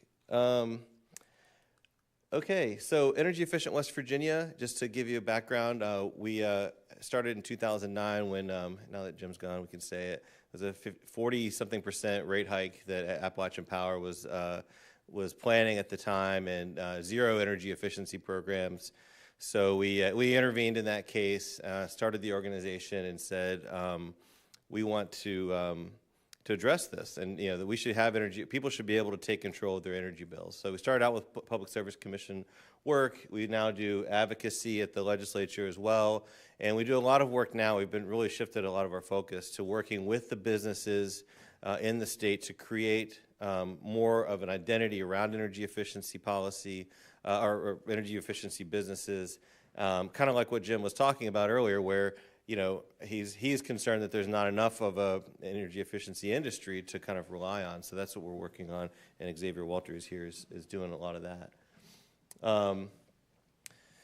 So energy efficiency, as was referenced earlier, is we don't get a lot of the love that the solar gets, and I always kind of have a chip on my shoulder about that. So you'll probably get that picture throughout this talk today. It's not as exciting, as Autumn said, to just not see something, the higher bill, than to see, hey, look, my meter's running backwards. It's or to see the actual kilowatt hour numbers that you get. So we don't get as much excitement, but we are cheaper. So the facts sometimes, do they still matter? I think they still matter. There's a lot of good reasons to do energy efficiency, obviously to protect against rising rates. We'll get in, I'll talk a little bit about non-energy benefits, but it's jobs really are what everybody's focused on right now, and I think we've heard that. So this explains, I'm not even going to get into the specifics of this, but because I think this next slide is a little better. But the concept here is that energy efficiency is less expensive than other sources of meeting your energy needs through generation.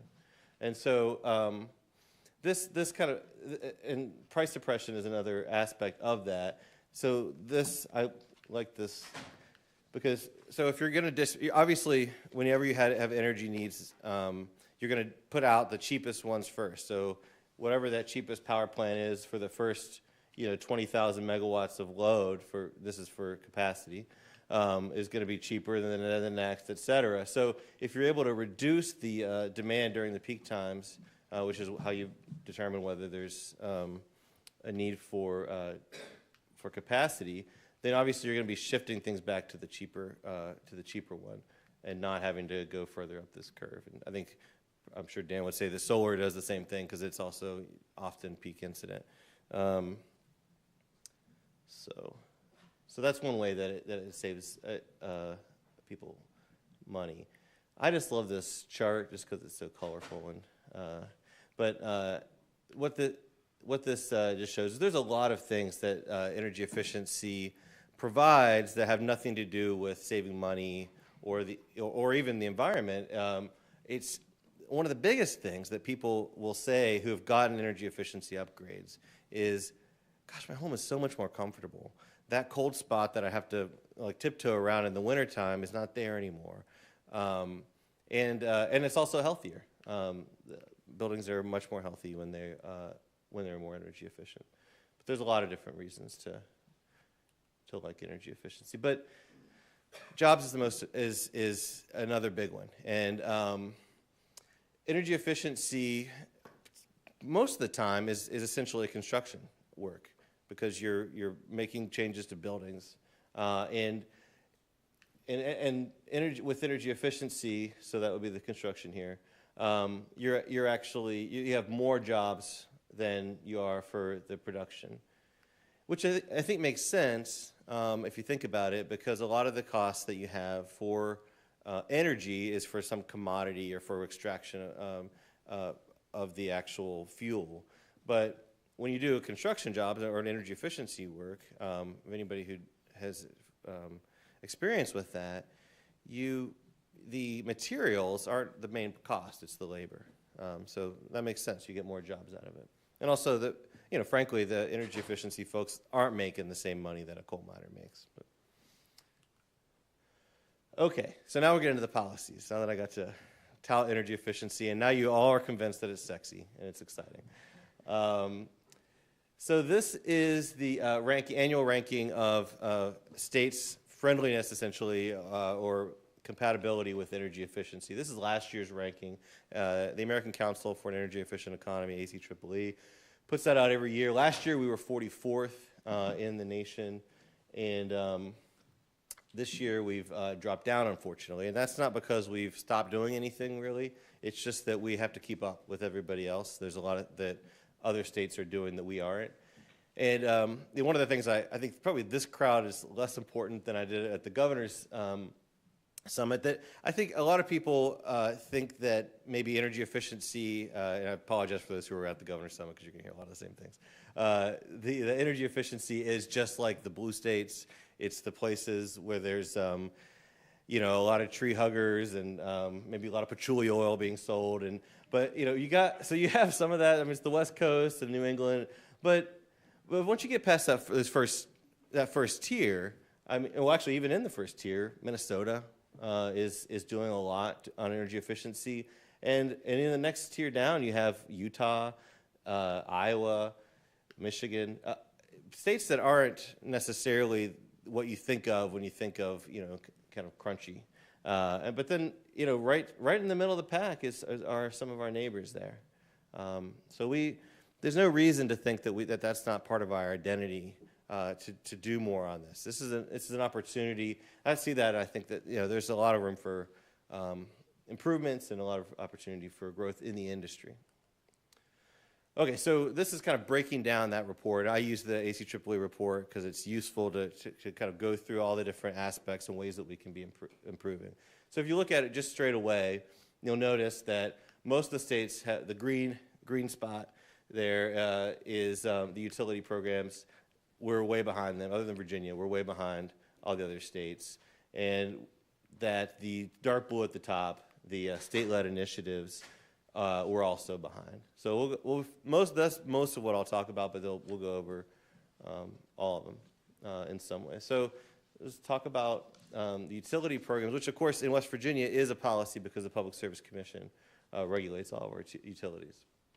So this is the ranking of all 50 states on energy efficiency as energy savings as a percentage of sales. So if you sell 100 megawatt hours, then you would, in Massachusetts, I think Massachusetts is the top again, would save, what did I say, 100? 1 or 3 megawatt hours. So that's the top of the top.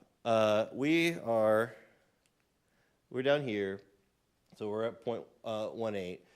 And look, I mean, do I think we're going to go overnight to this 1.3 to 3 range? Probably not. And as Jim would probably say, and usually does in testimony at the commission, that their rates are higher and ours are, just like he did today about solar. And so sure, that of course, we're not going to jump right up there. But Kentucky's fairly similar to us, and they're at almost 0.5%.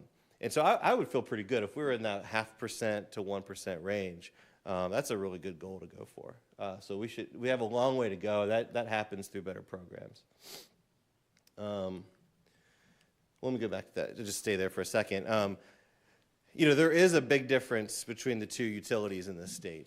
At the governor's summit, we had heard from both presidents of Appalachian Power, AEP subsidiary, and from Power, from the First Energy subsidiary. And that's 90-something% of the state is covered by those two.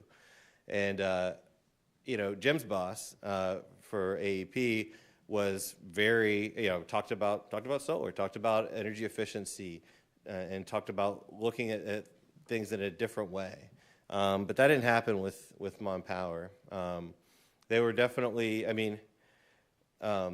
they definitely are just wanting to stick to things the way they have been. And that's been the case in our PSC cases as well for energy efficiency. We had a settlement with First Energy where they basically are not even saying they're going to do energy efficiency past the end of their current program they're in, which is, I think, ending in about a year, something like that, maybe less. Okay, yeah, they're Neanderthals. I got in trouble for saying that. I won't say that at the commission, because then I'll get in trouble too. but AEP, they, as Jim said, they're pushing for more energy efficiency programs, and then the commission has to come in and say something about it, which was a surprise for all of us who have a lot of PSC cases right now and didn't have time to deal with that. But we are, and so we'll have those hearings on Monday. But for both of the utilities, there's stuff that they're doing in other states that they could be doing here. And this just kind of shows that, again, Jim's doing a lot more of the things that are in the other states, but there's still a lot to be done. And that just requires, and also in addition to doing this kind of stuff, spending more on the programs that we have that are effective, that are cost effective.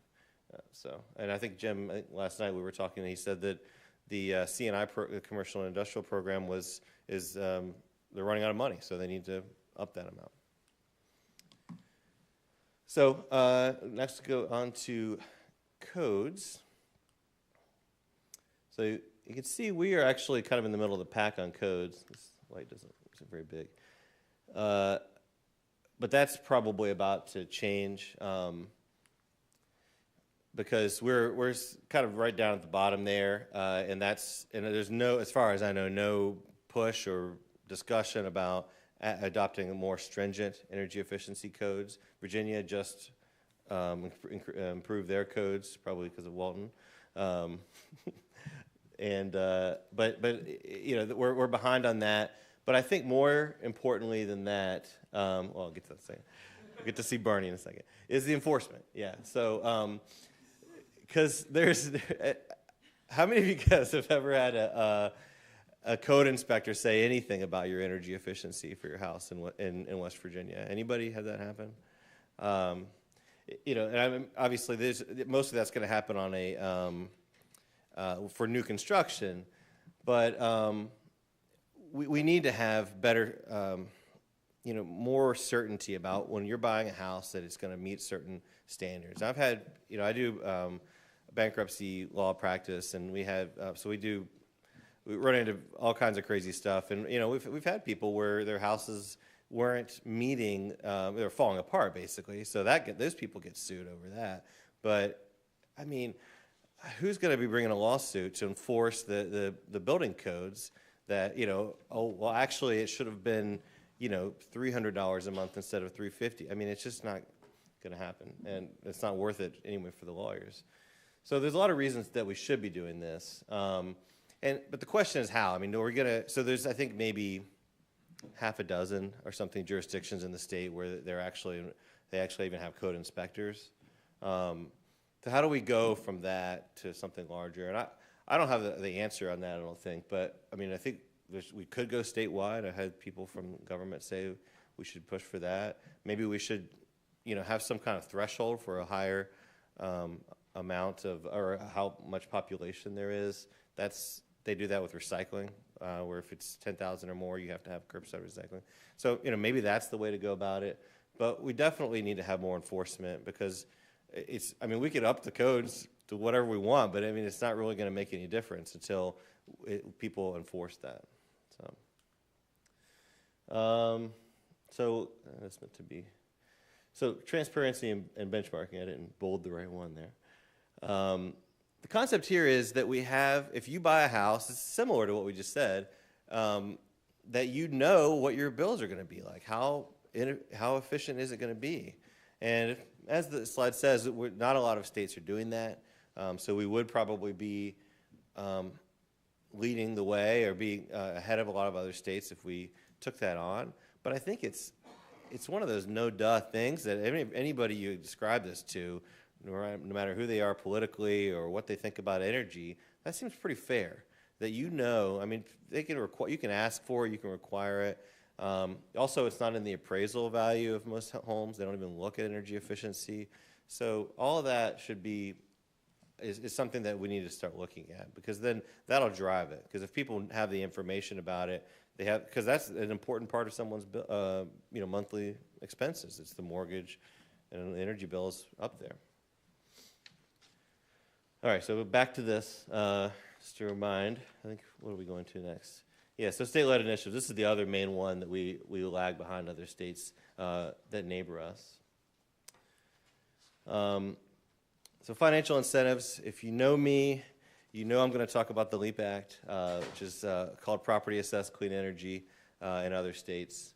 But in West Virginia, we don't like property assessments and we don't like clean energy. So we're not going to talk, we don't call it that, we call it the LEAP Act, Local Energy Efficiency Partnership Act. These are some other state financial incentives. I'll get to the LEAP Act in a second. This used to say none, but the WVU is doing, has some incentives for industrial folks and commercial folks here in the state. So, yay, we have something. We had an improvement there. Okay. So the LEAP Act is a bill that has been introduced for the past, I think, 3 sessions, and each year it has had bipartisan sponsorship and bipartisan support. Last year passed through the Senate unanimously all the way through all the committees, and it got through one committee in the House, and then that version of the bill died, and then went to another. The Senate version went over, and it got killed in another committee. And what's frustrating about it is it wasn't that there was like some evil lobbyist that was stopping me along the way. I mean, we had some opposition in previous years from the utilities, and we worked everything out with them so that there was no opposition. There was nobody lobbying against the bill, but there was this kind of knee-jerk reaction that this is too much government interference. There's too much government.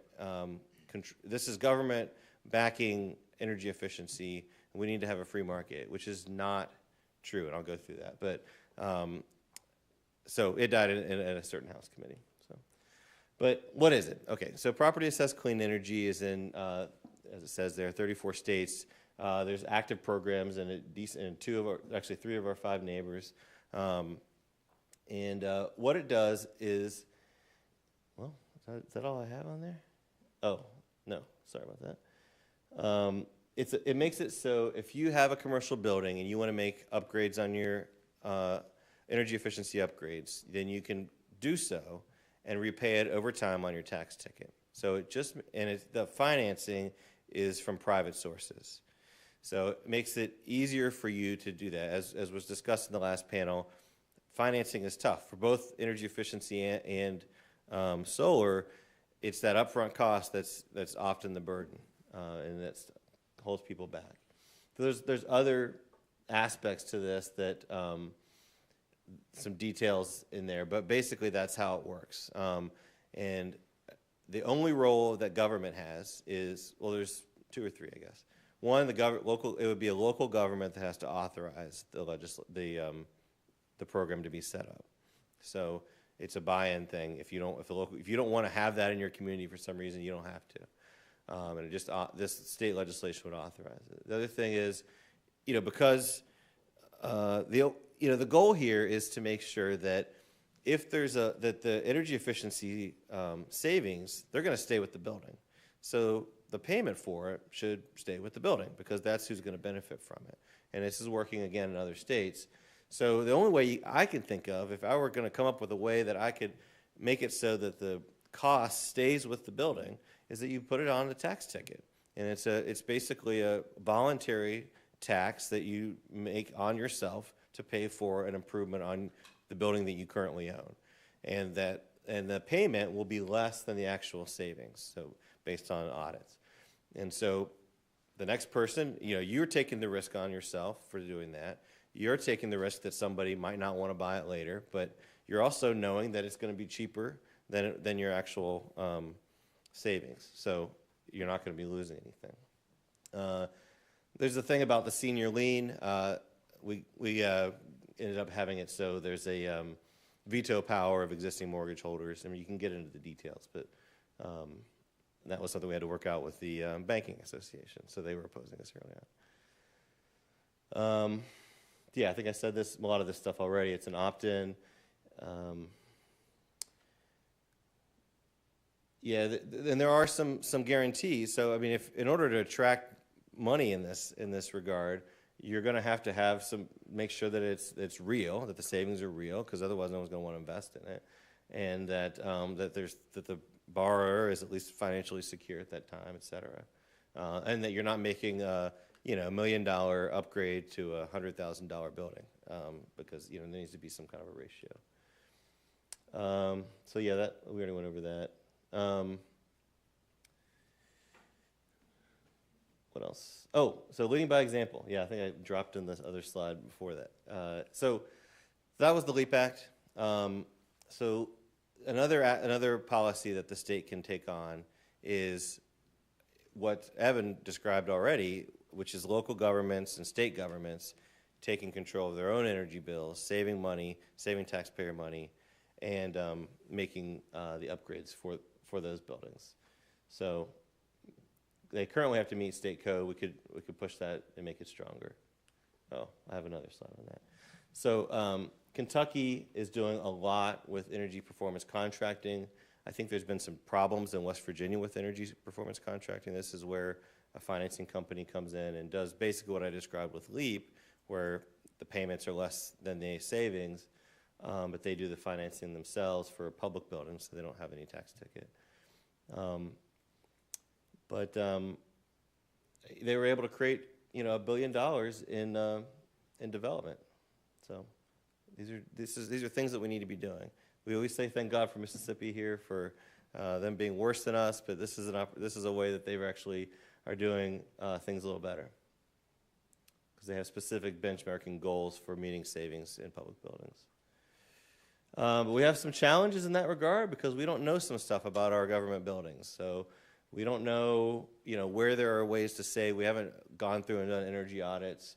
We don't even really know how much the state government uses in energy or how much they're paying in utility bills. And we don't know how big the state government buildings are in any kind of comprehensive way, and really even what all they own. So it's not all in one place. It's not all been collected. So there's a real need to start thinking about this in a comprehensive way. I know that there's been a lot of work recently with the state vehicles, where they've had the same thing, where they know where all the vehicles were and all that. So they've addressed that, I think, and they have a plan for that. So I'm hoping that they take this on next. Research and development, this is kind of barely a policy, I guess, but most of what's happening is going on around here, including this great center here. So we're actually doing okay in that regard, and there's always more to do. So here's my conclusion.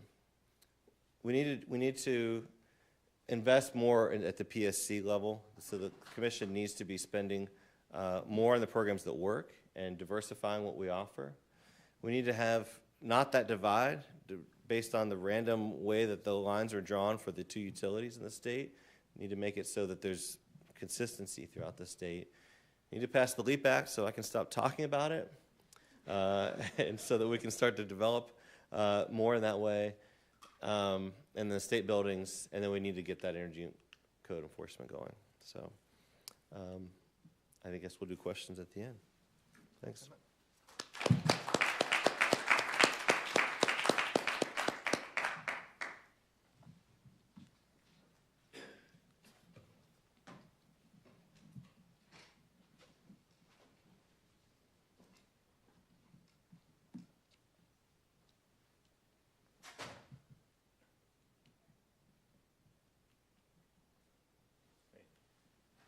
Thanks for having me. For those of you who don't know me, my name is Dan Conant. I'm the founder of Solar Holler. We're based in Shepherdstown in the Eastern Panhandle. And we got going about 4 years ago now. We're up to 17 folks on our team at this point. And originally when we were getting going, my goal was to really create innovative financing programs that make solar affordable for those who need it most. So we started out with churches and schools and libraries and homeless shelters and folks like that all across the state. Pretty quickly, though, we found that we didn't have we were getting so much demand around the state, particularly in the southern part of West Virginia, where there just wasn't that workforce. So we set out to create that workforce by partnering with a group called Coalfield Development to launch a solar training and apprenticeship program focused on Mingo, Wayne, Lincoln, Cabell counties. And really everything we're trying to do to kind of echo what Autumn was talking about is to build the solar industry in the state. And that means training up our workers, creating the financing tools, and really making solar and to a certain extent efficiency affordable. So we've actually been kind of straddling this line for a long time between solar and efficiency. Our first project was with Shepherdstown Presbyterian Church, which is my congregation. We designed this really cool crowdfunding program where instead of asking people for donations, we asked people to let us install a little remote control on their water heater. And we actually built out a virtual power plant of water heaters that all turn on and off every couple seconds with the power grid. And we're able to avoid blackouts on the grid. We earn money from this power plant of water heaters, and that goes into a revolving loan fund that I set up to pay off solar on the church.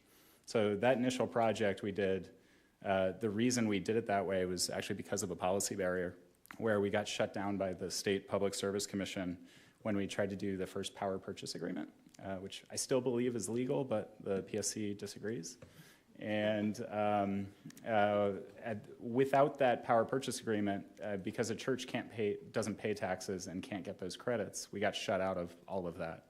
So we went back to the drawing board and said, okay, if we can't get that, let's just do it without any help. So all these projects that we were doing with churches and libraries and homeless shelters, we did without any state support or federal support, and we're paying them off in 4 or 5 years just using these water heaters. So that was a really fun time. But I also want to give some background information just to, because I'm really positive on the future for solar and efficiency, even in West Virginia, even with our policy challenges. I think this is going to take off. It is taking off. And I think we're going to be in for a crazy ride over the next 10 years. I think this was a year or two ago, the United Nations put out a study looking at how much money we need to be investing in clean energy worldwide if we're going to meet our climate goals. They found that by 2030, we need to be ramping up to pouring $1 trillion per year worldwide into clean energy and efficiency if we want to reduce our carbon emissions enough to not fry the planet. At that point, so when this study came out in 2012, we were at about 280 billion, and we just need to be ramping that up. Which sounds like a lot, like $1 trillion. No one has $1 trillion. How can you even imagine that? Well, if we break it down to what that means for West Virginia, that's actually only $250 million a year, which still sounds like a lot to any sane person.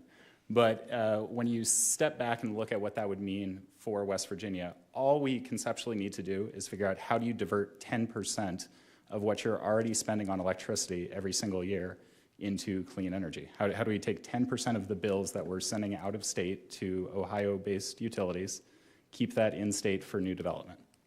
By doing that, we'll generate about 2,000 jobs and be pouring enough into clean energy and efficiency to meet to actually fix climate change. Those 2,000 jobs that would be created, not only is this good for the environment, those are real blue-collar jobs. It's our electricians, it's our installation crews, it's also the engineers and the logistics and everything else that goes into making a project happen. So it's just solid work and good jobs, and everybody who works for us, and I'm sure everyone who works for Mountain View, they just love what they do. And this is just an awesome industry to be in. So the benefits to solar, I don't really need to go into that. But I do also want to bring up that the cost of solar is insanely low compared to what it was back in the 70s. Just like you've got in the computing industry, you've got Moore's law, where every 18 months the semiconductors get twice as fast every 18 months. Well, we're seeing something similar on the solar side. What we found is that for every doubling of solar installations, so if you go from 1 megawatt installed to 2 megawatts and then 2 megawatts to 4 megawatts, every time you double, your price of the solar panels goes down by 20%. The end result of this is that back in the 70s, we were up at $76 a watt for a solar panel. And this is actually a slightly old graph. So back in 2013, we got down to 74 cents. These days in India, things are going in, and for the actual panels themselves, this is just the panel, not the labor. You can get those down at 30 cents a watt now.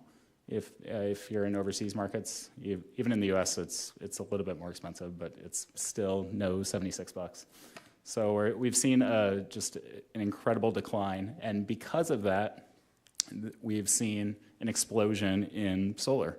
So 75% of all the solar ever put in the entire world has gone in the last 5 years. Like, this is an absolutely breathtaking increase in the amount of solar, and it's all because things are getting cheaper.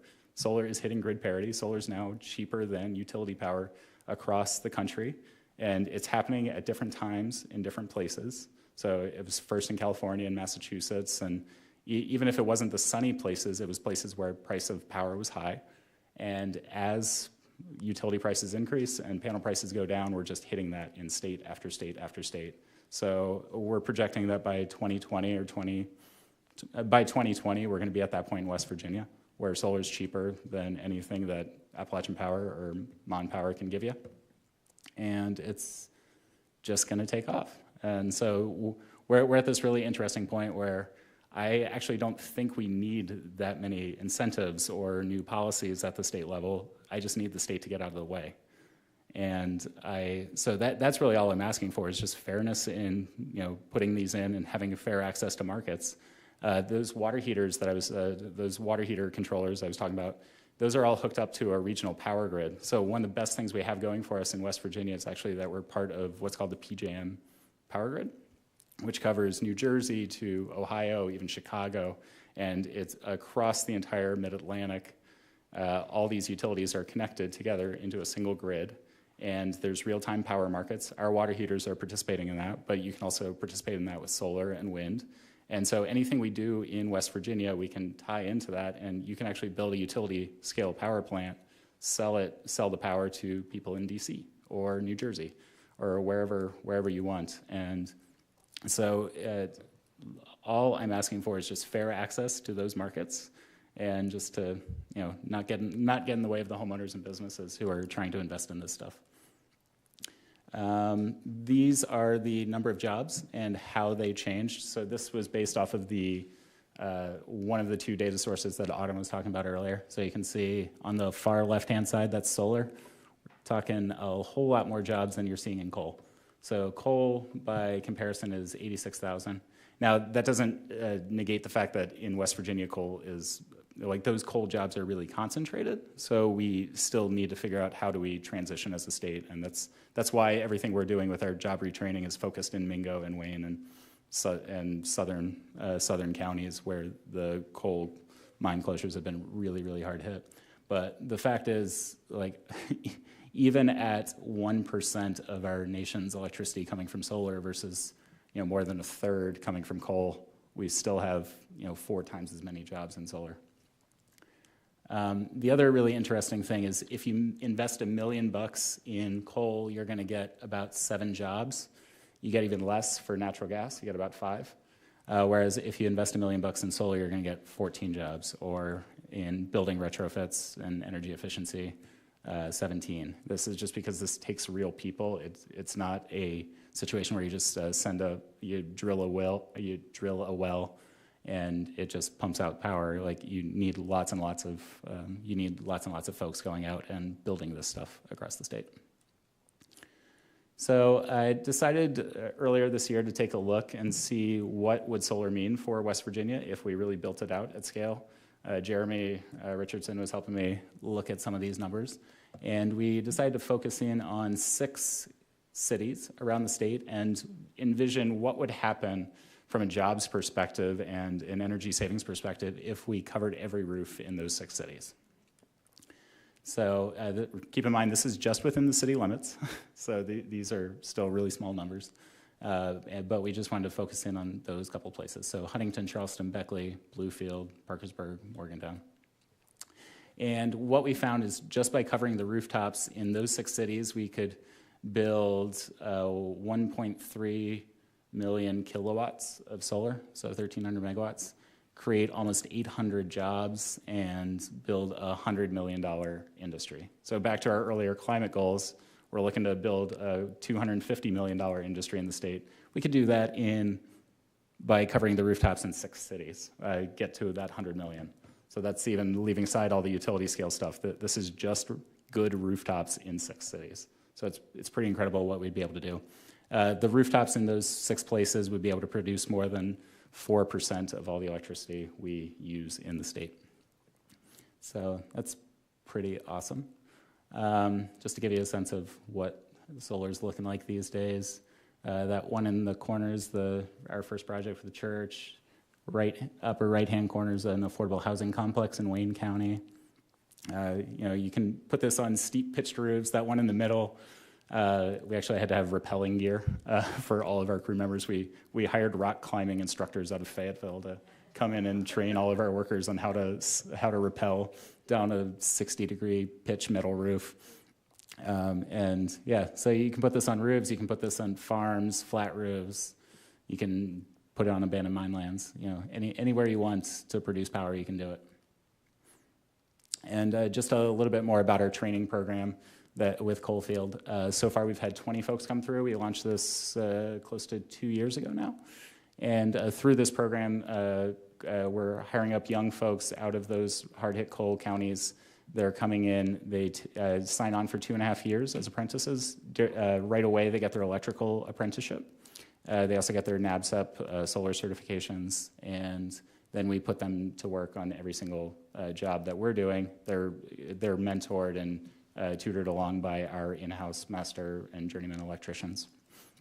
And and so that's been really exciting and helping to grow the industry in the southern part of the state.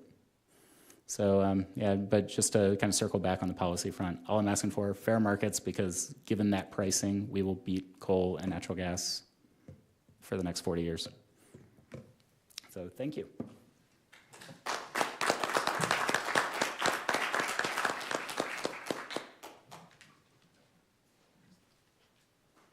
Hello, everyone. Oh, thanks. I'm Walton Shepard with the Natural Resources Defense Council. We started as an environmental law firm a while ago, but we now work on a variety of issues in addition to legal work. Especially now, we work on issues related to climate change as it relates to human health and human viability and human economic prosperity.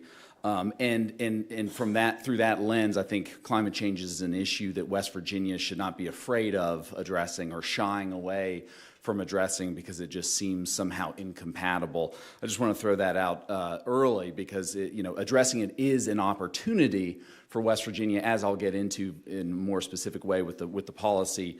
The specific policy I'm going to talk about. But first, I do want to thank the law school for creating the conditions for this important conversation, not just this, but all the panels. I did go to law school here. My first day of law school was actually in this room, sitting somewhere over there. I was probably sweating more profusely then than I am now.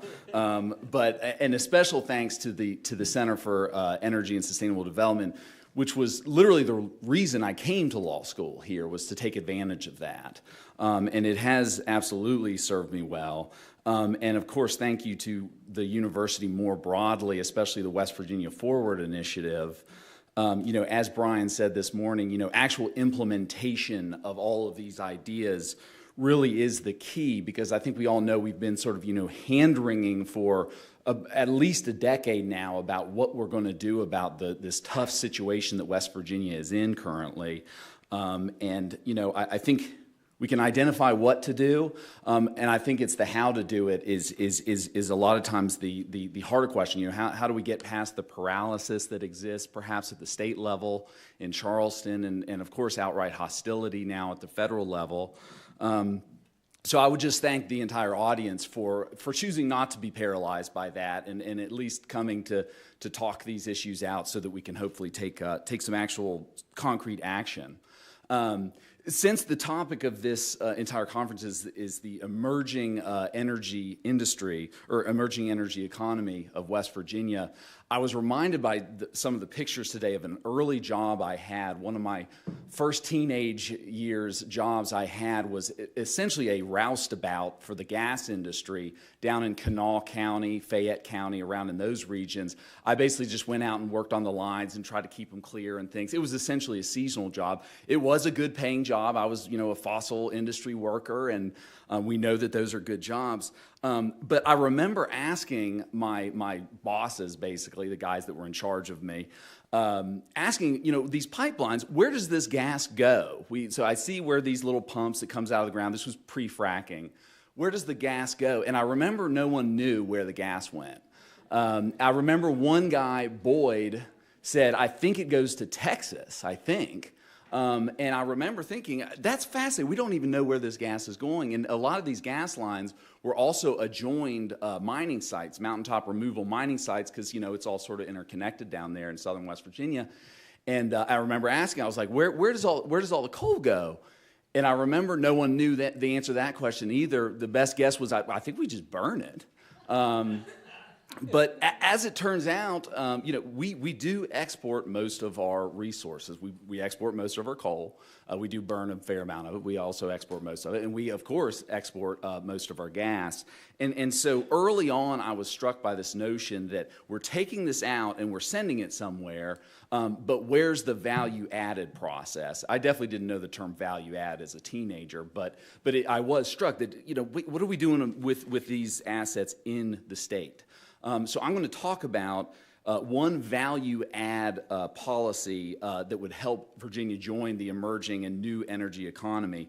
And it's a pretty simple concept that I'll just throw out there and then circle back to it with more specifics. It's a cap and invest program in which West Virginia elects to cap its total state carbon emissions from the electricity sector and invest the resulting carbon allowance revenue into a new energy economy. Primarily, hopefully, the sexiest form of all would mostly be energy efficiency, actually, would be the most efficient use of those resources, but also solar investment and maybe even just direct customer assistance on electricity bills. I'll say right away, if getting West Virginia to choose to cap its carbon emissions from the electricity sector sounds strange or counterintuitive or even unlikely, yes, I agree. I get it. I'm not pretending that this is a likely policy in the near future.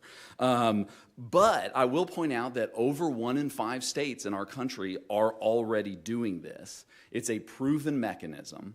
It's including next door in Virginia is going to be the next state to do so. They haven't yet, but they're in the process of doing it. And every one of those states has a growing economy. So I just want to point that out, that this is not a sort of a notion or an abstract idea. This is already being done in over 1 in 5 states in our country. West Virginia would then not only have a specific way of joining the new energy economy, I'll also point out that it would be finally a proactive way to at least move towards or even proactively embrace the idea of West Virginia has some skin in the game on this whole climate change issue. Because West Virginia being at the table on climate change, especially in a way that leads to increased investment in our state, would be far more beneficial than the current paralysis of climate change just does not fit into our paradigm, so it'll either manifest itself in climate denial on the one hand, why should we have to do anything about it, we've already done enough, that whole spectrum of just basically we're just going to choose to kind of whistle on past this issue. So I'll just throw that out there. I won't talk any more about climate change, but it is important to acknowledge the fact that currently West Virginia almost can't even conceive of doing something about climate change. And I want to throw it out there that if we did, we wouldn't necessarily be losers if we chose to do that. We could actually choose a winning strategy.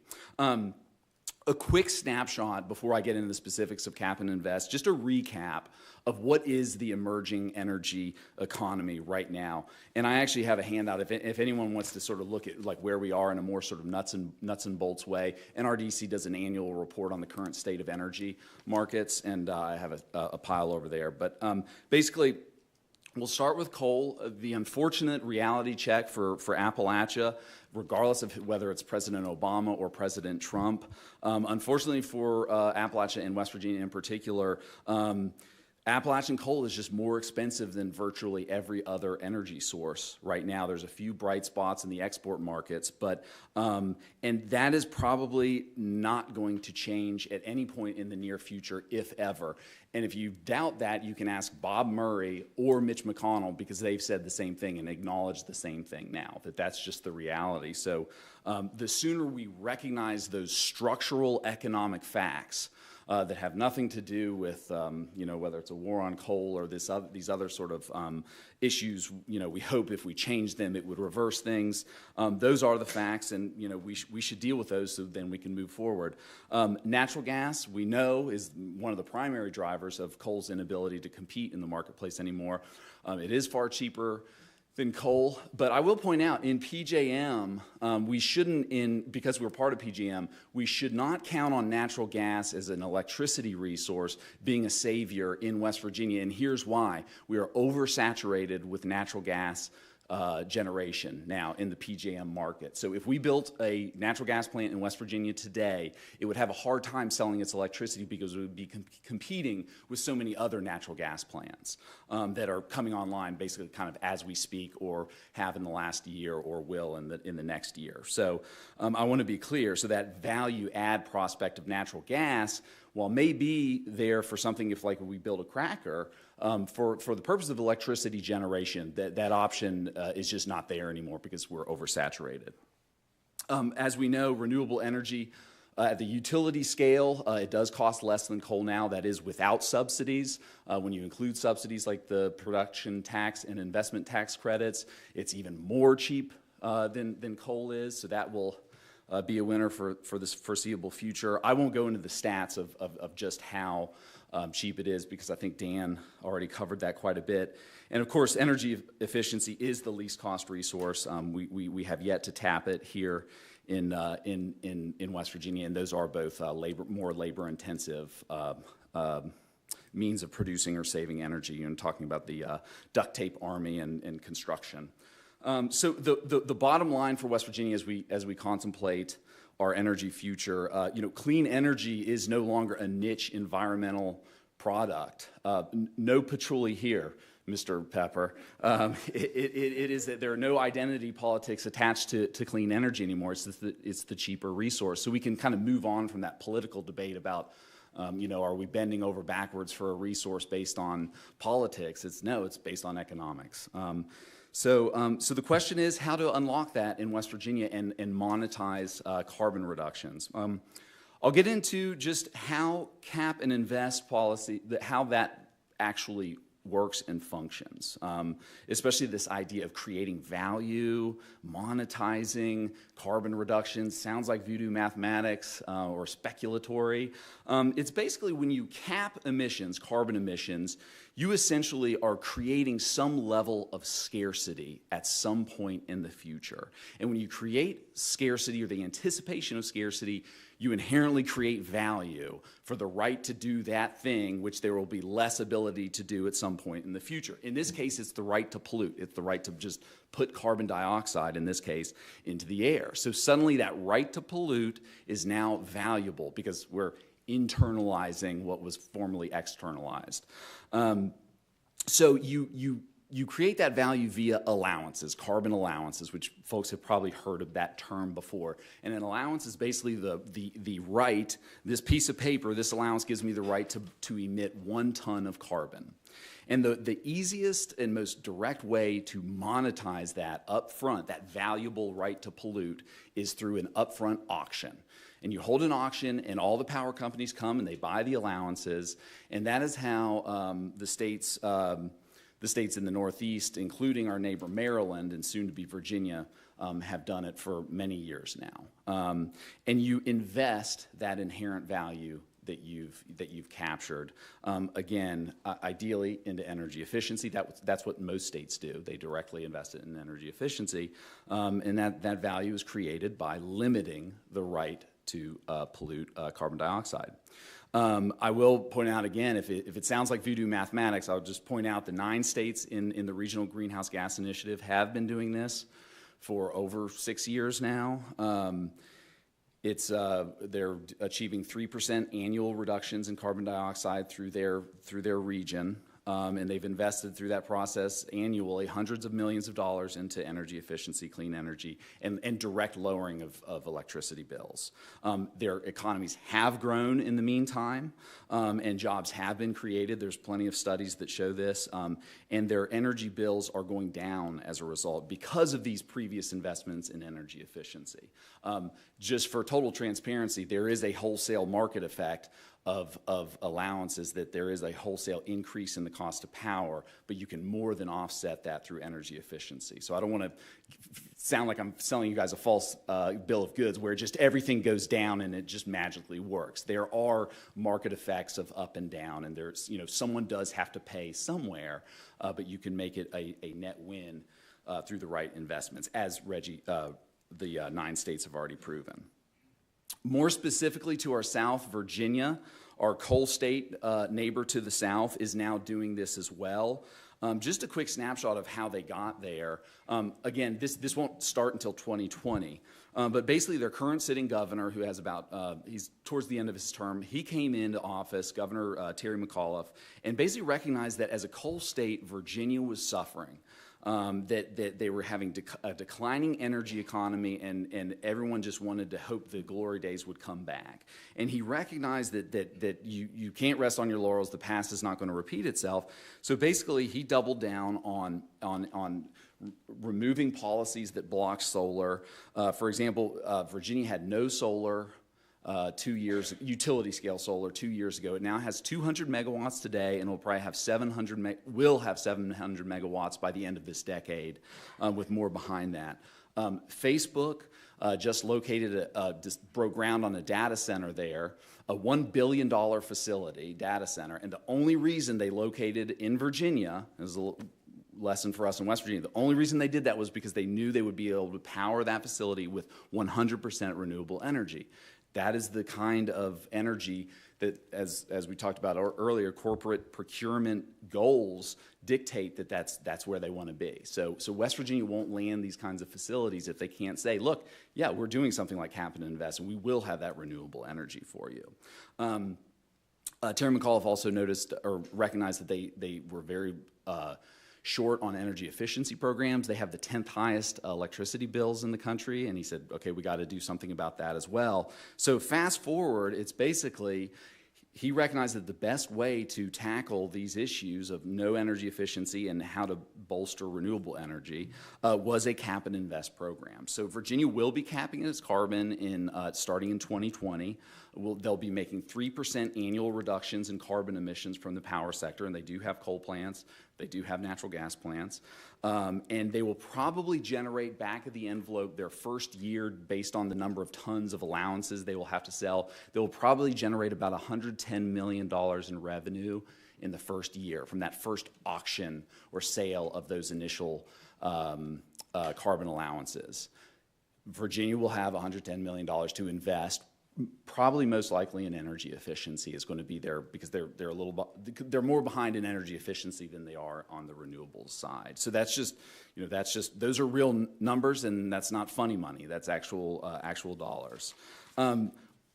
Wrapping up, I'll just kind of go through what would cap and invest look like in West Virginia. Again, acknowledging that it seems almost fantastic that could even happen. But if we did, what would it look like? Well, it would have to originate legislatively or administratively. It would have to be a carbon rule or regulation, could come from the DEP administratively, or if the legislature is smart, they would say, no, we want to do this, and we're going to call the shots on where this revenue is going to be spent. And basically saying to the markets, we in West Virginia at year X, let's say 2023, we're going to be capping carbon, and that is a long-term market signal. In Virginia, they have 3-4 years in advance of knowing that this is going to occur in 2020, 3 years. It's a clear market signal to both carbon emitters to start making reductions or finding cost-effective carbon reductions. And it's also a clear signal to the DANs of the world to say, all right, it's time to really ramp up, because we are going to have an even better marketplace for renewable energy. I'll point out that West Virginia's emissions are already going down a modest amount. So there's a little bit of momentum or even free credit there, early free credit that West Virginia has some sort of business as usual early reductions that are already going to occur, and you can monetize those. So you get a sort of early bump, I think, in West Virginia. The reductions you would make after that, say 2%, 3% annually, I have no doubt that renewables and efficiency would be absolutely a cost-effective and indeed cheaper way to generate power than just sticking with our coal plants that are currently increasingly just out of market. They can no longer compete. So we would be doing West Virginia homegrown energy as opposed to purchasing from out of state because it's cheaper to buy from out of states than from older coal plants in the state. On top of the added value of the carbon revenue that you could capture and direct to energy efficiency. I do acknowledge again that it's an almost overly proactive approach to contemplate right now here today, one that won't happen soon. But based on what I think will be the success of our coal state neighbor to the south in doing this very thing, and as we move on from our current policy paralysis and even fear about doing something about whether it's climate change or addressing our energy challenges, I think it'll be increasingly clear that Cap and Invest is a way to convert our former fossil resources and wealth into future prosperity based on monetizing carbon reductions. So, thank you.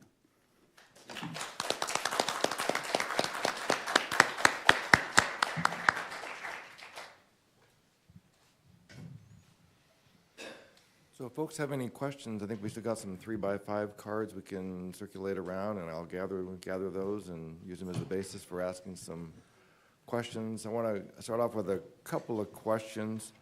One, Emmett, a lot of states have what's called an energy efficiency resource standard where they direct the utilities to obtain a certain level of annual savings in electricity rates, and Mike Mannypenny, when he was in the House of Delegates a few years ago, proposed such a thing in West Virginia. Is there any prospect for an energy efficiency resource standard in West Virginia? Yeah, why didn't I talk about that? I don't know. Yeah, you want to talk about LEAP instead. Yeah, that would be. I mean, obviously, the energy efficiency resource standard would be a huge game-changing piece for the state to take on. This legislature is not interested in mandates. They're not interested in any taxes. And so, you have to couch it in a way, you have to focus on programs that the nice thing about being so far behind is that we have a lot of things we can do that will help grow this resource. So yeah, I think if things were different, I would be pushing for the energy efficiency resource standard, but it's really not. I mean, speaking of cap and you didn't say cap and trade the entire time, but when the new majority came in 2 or 3 years ago, they said they called the alternative renewable standard or alternative energy standard, which included some coal. They called that Joe Manchin's cap and trade program, which wasn't either of those things. But so I don't know. I don't think it's unfortunate that it's not something that's possible. I think, but you have to look at things in a long term. So it probably is good to have someone like Mike Mannypenny to kind of have that conversation so that it's when the politics are right, that it's ready. But I don't see it going anywhere anytime soon. One of the questions that was posed to Mr. Fawcett, which he didn't really bite on, is changing the attitude at the commission staff when you look at what they're facing in the Appalachian energy efficiency case in terms of rather than ramping up energy efficiency programs, shutting them down. I mean, how did we start changing that attitude towards energy efficiency by our regulators and our policymakers? I honestly was shocked when it came through. So I don't know that I have a great answer because I don't really understand where they're coming from, what their real purpose is for that, because it was a pretty shoddily analyzed testimony. So I I don't even think he believes what he's saying on it. So I don't know, and I probably shouldn't say stuff like that, but like, I think that if he put more thought into it, he would have done it a different way. So I think that maybe there is some other reason he was doing it. Maybe it's just that the rates keep going up, in part because we keep buying power plants we don't need.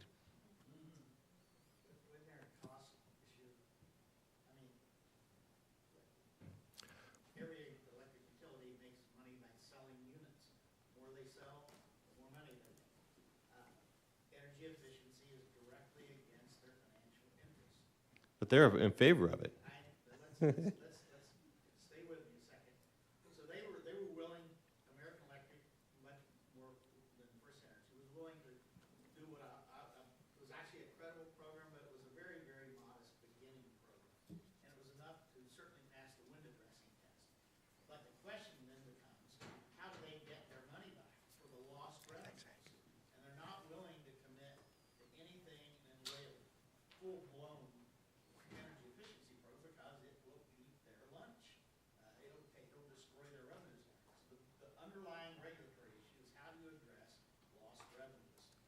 That's the issue that has the staff and American Electric, Appalachian Power at loggerheads. I mean, I haven't read the staff statement, but I'll bet you it's predicated on the fact that they have an approach to lost revenues that is incompatible with American Power's preferences.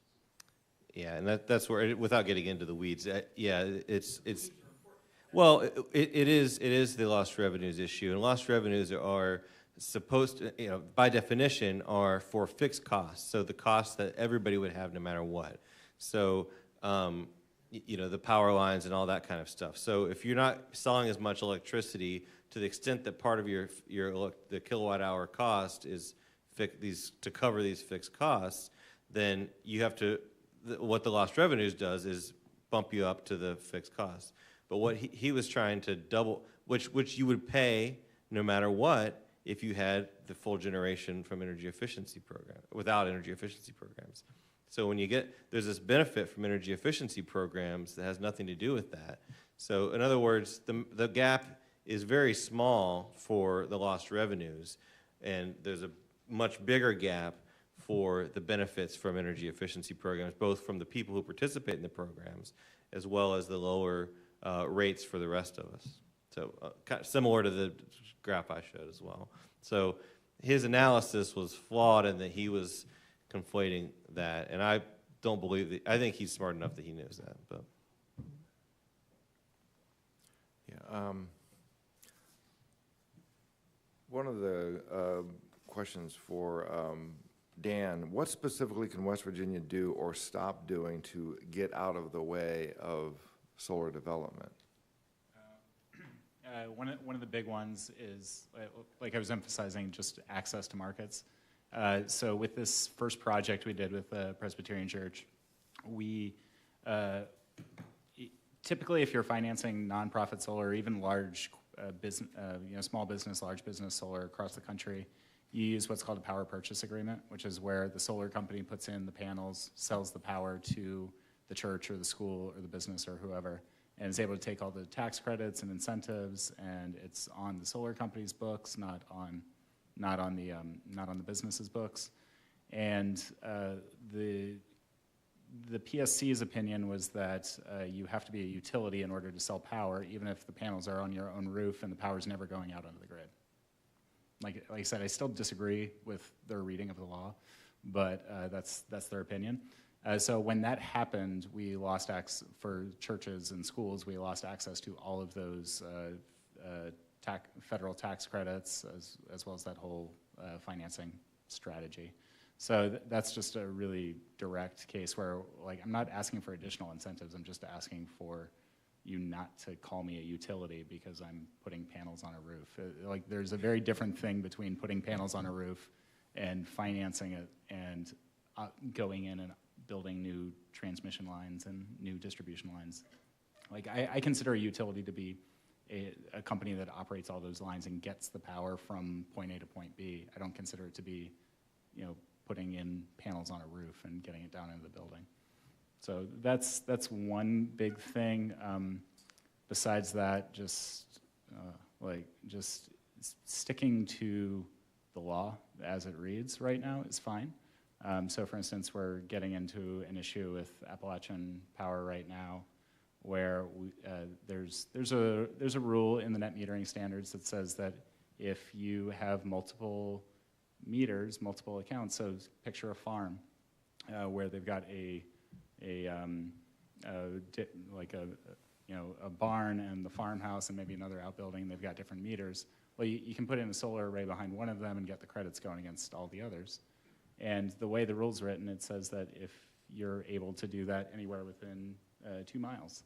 And Appalachian Power just refused one of our customers who has a house and a farm. They're about a mile apart, but they're saying that because the property plats aren't literally touching, that they're going to refuse to let us use their credits for their own business. So, that's just a misreading of the law as it stands right now. So, really, just to emphasize, I'm not looking for additional incentives for solar. I think we've got the economic case. It's really just about, opening up business, letting us pursue business models that, bring solar within reach of folks and don't get in the way of that. I mean, basically, the issue is the third-party ownership of solar panels, whether you're doing a power purchase agreement or whether you're doing a lease, that if you own the panels and you're selling the electricity to somebody else, like through a power purchase agreement, or you're the owner and you're leasing the solar panels, then technically, the way the law is interpreted by the PSC, then you are a utility, because if you own an asset that's generating electricity and you're selling it to somebody other than yourself, and we're one of the few states in the country that does not allow third-party ownership, and so it makes it hard for customers to deal with those upfront costs because they can't do a power purchase agreement or a lease, and so you're looking at paying the price of the array and then getting the tax credit. But then if you're a nonprofit or a government entity that doesn't have a tax liability, well, that tax credit doesn't do you any good, and so states that allow third-party ownership, you monetize that, so somebody's getting the benefit of that tax credit, and it's flowing through to the benefits of the customers who can't otherwise use them. So that I guess would be a policy change that could be made for solar in West Virginia that would open things up a bit. Yeah, and it's not, we don't need anything on the residential front. Like this isn't affecting homeowners. It's really affecting, institutions and churches nonprofits and businesses. Because I forget. Oh yeah, it was Evan who was up here earlier saying as a small business he's looking at going solar, but like the thought of taking on, for $30,000, $40,000, $50,000 even for a small business, and then if you're getting up to an industrial scale facility, you might be looking at $1 million worth of solar equipment on your roof. You don't really want to go out and take a loan for that and not be able to put it towards your actual business. They're not really in the business of making electricity, so those kind of financing tools are really important to open it up for them. Walton, I think you might need to connect the dots a little bit in terms of the sale of the allowances and how those proceeds are then used, or the investment part, because I think in terms of how like the Regional Greenhouse Gas Initiative works, and maybe what the difference is between cap and invest versus we also hear about cap and dividend, where everybody just gets the money back. Yeah, so to the second question first, okay, so cap and invest is the same thing as cap and trade. You're just stressing the fact that there are revenues to be invested. Cap and dividend is the same thing as cap and trade and cap and invest, except you are taking that value of the carbon revenue and just giving it right back to everyone just on an equal level. You're not investing it, you're just saying, here's all the carbon revenue we got, and everyone just gets an equal cut. Essentially just either a direct rebate on an electricity bill, or maybe in certain cases it could actually be a check for large enough users perhaps. So that's the difference in the terminology. As far as how the sequence goes, so a state would say, okay, in year X we're only allowed to emit 30 million tons statewide. So we are going to conduct an open auction in which presumably power companies, but it could be anyone. It could be, it could be a speculator even. There was early fears that people would speculate in these markets, but thankfully that never occurred. But anyone can purchase these allowances, and there's also a secondary market to buy and trade after that. But in that initial upfront auction of allowances, in the RGGI states, the states themselves get that revenue and do with it whatever they want to do. Again, most states, by and large, invest most revenues into energy efficiencies. Some states do a dividend. I think Vermont does a direct customer rebate. And then carbon emitters have to, if they didn't purchase the allowances in the upfront auction, have to buy on the secondary market enough allowances to allow them to emit whatever it is cost effective for them to do so. Now, that does result in an increased wholesale power cost. Okay, so this isn't, again, this isn't a free lunch on all sides. But again, I will emphasize that if you make the correct investments or just do a direct dividend rebate, that is essentially a wash, that you don't pay that. The end customer doesn't pay that ultimate increased cost. Now, there will be winners and losers based on carbon intensity. If you need more allowances or if you emit more carbon, you're probably going to get switched around in our state, in the PJM, what they call the dispatch stack, right? They turn on and off power plants according to their cost of providing electricity, and the more allowances you have to buy, the more expensive your electricity is going to be. So zero emitting resources are even more in the money than they already are in the dispatch stack. Natural gas compared to coal, there will probably be some switching around. An older gas plant that was behind a coal plant might be in front of the coal plant then. And then the newer coal plants may be okay, but the older, dirtier coal plants, they may be out of market completely based on that. And that's where you start to see that longer term shift over to cleaner reasonably. So does that explain the sort of the sequence reasonably enough? Yeah. Okay. Yeah. So is Virginia talking about joining the Northeast Regional Greenhouse Gas Initiative down the road to do this? Yeah, so the Regional Greenhouse Gas Initiative is 9 states. It will be 10 once New Jersey no longer has Governor Chris Christie as their current governor. The next governor, regardless of who wins, is going to rejoin RGGI because they saw it as they knew it was a great program. And Governor Chris Christie, unfortunately, pulled everyone out because he thought it was about politics. He didn't know it's about economics, unfortunately. So hopefully we're in a new era where we can move on from identity politics of energy. So Virginia is initially going to just have their own cap and invest program with the ability to link their carbon allowances with the larger RGGI market. The larger market player, the larger number of market players you have, the more liquid the market is, the more efficient the market is. So the RGGI states want Virginia to trade with the RGGI states. It's you got allowances, we've got allowances. A ton is a ton is a ton as far as carbon is concerned. So it will essentially be as if Virginia is part of RGGI minus the upfront auction part because that requires legislative approval in Virginia. But I expect in a few years after they get the project underway, the legislature will see the wisdom of doing that upfront auction where the state gets to decide what to do with the revenues, that they will become a full-fledged member of RGGI. But that won't be for another few years. So another question, I think you can answer this one pretty easily. How does Virginia handle its nukes in a carbon cap and invest? Mm-hmm. Basically, nuclear units, which as folks are probably aware, are struggling right now. They have high operating costs these days. They are struggling against cheap renewables and cheap natural gas. This will actually probably help their nuclear units a little bit because they will be able to compete a little bit better with carbon emitters, but that's in the wholesale market. Other than that, a nuclear unit is just considered just not part of the program. It's not new energy efficiency to invest in, but on the other hand, it's also not an emitter that needs to purchase allowances. So essentially, they will just probably proceed business as usual with perhaps a slight market advantage to older fossil units, but not much of one would be my guess. Okay. Back to your comment about identity politics, we've got a question. What are the best strategies to educate or engage West Virginia legislators to address energy efficiency, renewable policies? people want to get involved and try to make something happen in the legislature, what's the best way to educate or engage? I think Dan did a good job talking about jobs and talking about how it's not about subsidies. You know, I think that would be very compelling to legislators.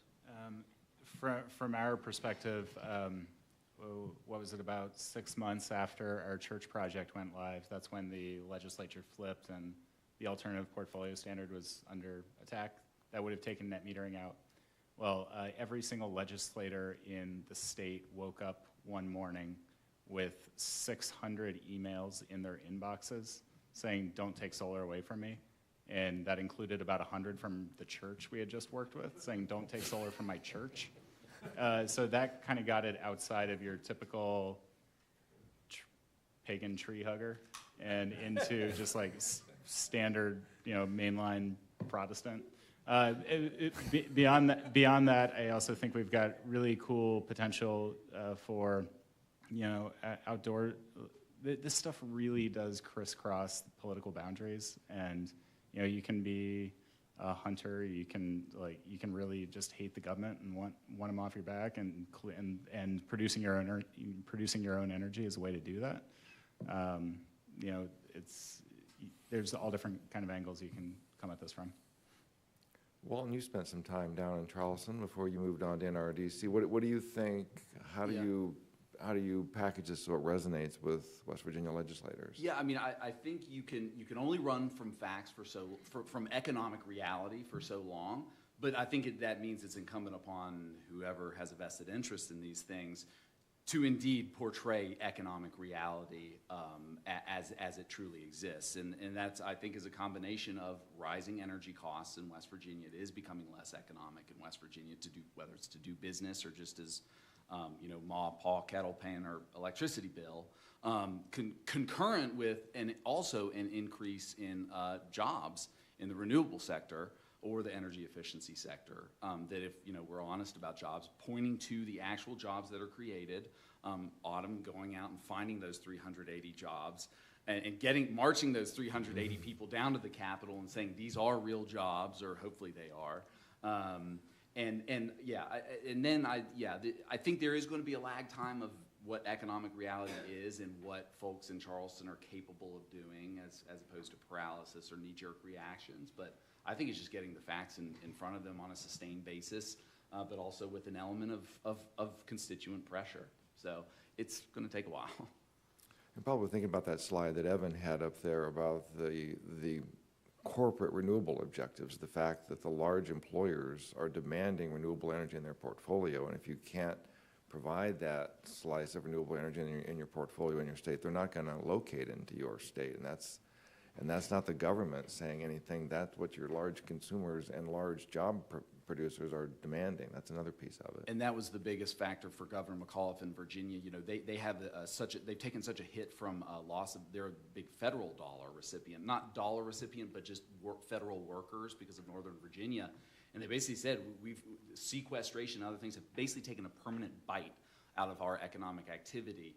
And so it was, how do we get these sort of new knowledge-based economy companies into our state? And the direct route was creating renewable energy options. And Amazon and Facebook are both building now in Virginia directly only because of those attributes, or I wouldn't say only because of, but absent those renewable options, they would not be in Virginia. So I think that's changing. I think there's much more openness. The current governor is being more forward-thinking about that. I think the Commerce Department is being more forward-thinking about that reality. That's very specific piece there, and I would say some of the leadership as well. But there were some humorous moments at the governor's summit where actually the chair of the Senate Energy Committee talked about impacts from solar that seemed like they were a little overblown, to put it mildly. Just a couple more questions. One, somebody says the downstream strategy study, which I assume is the greenhouse gas study that Evan talked about, showed that the greatest energy users in Morgantown were the business community. What can be done to get them to become more energy efficient? I think that it's the same thing as with the solar. It's the financing is going to be a really important piece. Is making sure that it's easier for them to make those investments. So LEAP is one piece of that, but that's not going to be the end all and be all. There are financing options, and I think there's going to be there are opportunities with folks who get excited about the sexy people up here that do the fun solar projects to come back and say, look, you have this much of an energy bill, it can go down even more. So, partnering with with the folks who are already doing that.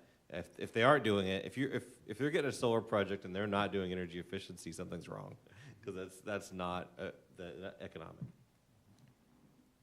And some of it may be the absence of energy efficiency programs offered by Power directed at business customers as compared to, Jim Fawcett for Appalachian Power. It's a different story between those two utilities in terms of what they offer, and what Morgantown served by Power, which doesn't really have energy efficiency programs to speak of for yeah. And the last thing customers. I'll add on that is this, which reminded me of it, is that I think we need to have, and that's what we're working on with EWV, is to build more of a sense of this is what I do energy efficiency. That's my job, and so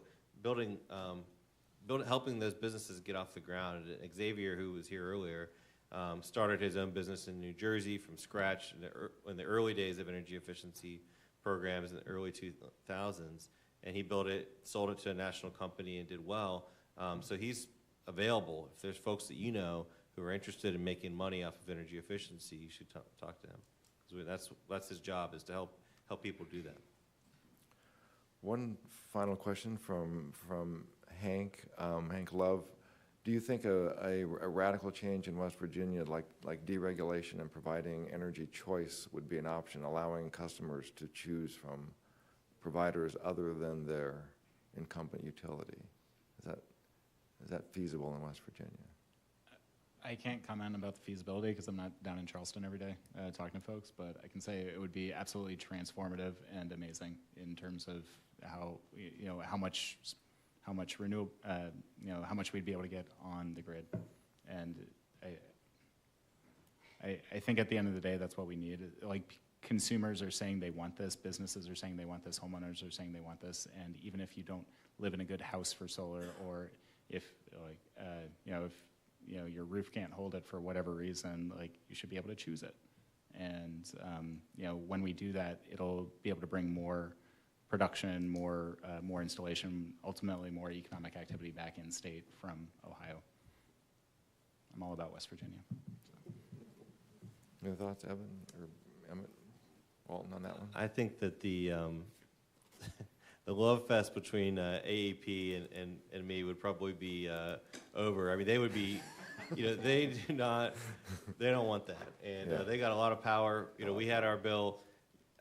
I don't even know. I think that they were just mad that I didn't come to them, and they killed it 2 years ago, and it was just because they asked, and the utility lobbyists. So, and it had no impact on them.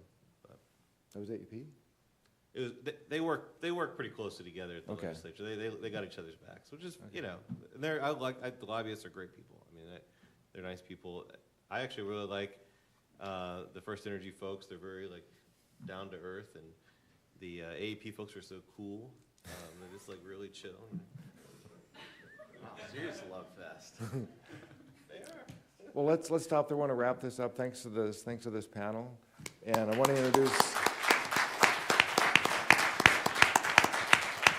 quickly introduce Greg Bowman, our dean, to give some concluding remarks, and we can move on to the reception down the hall. So I'll turn the podium over to Dean Bowman.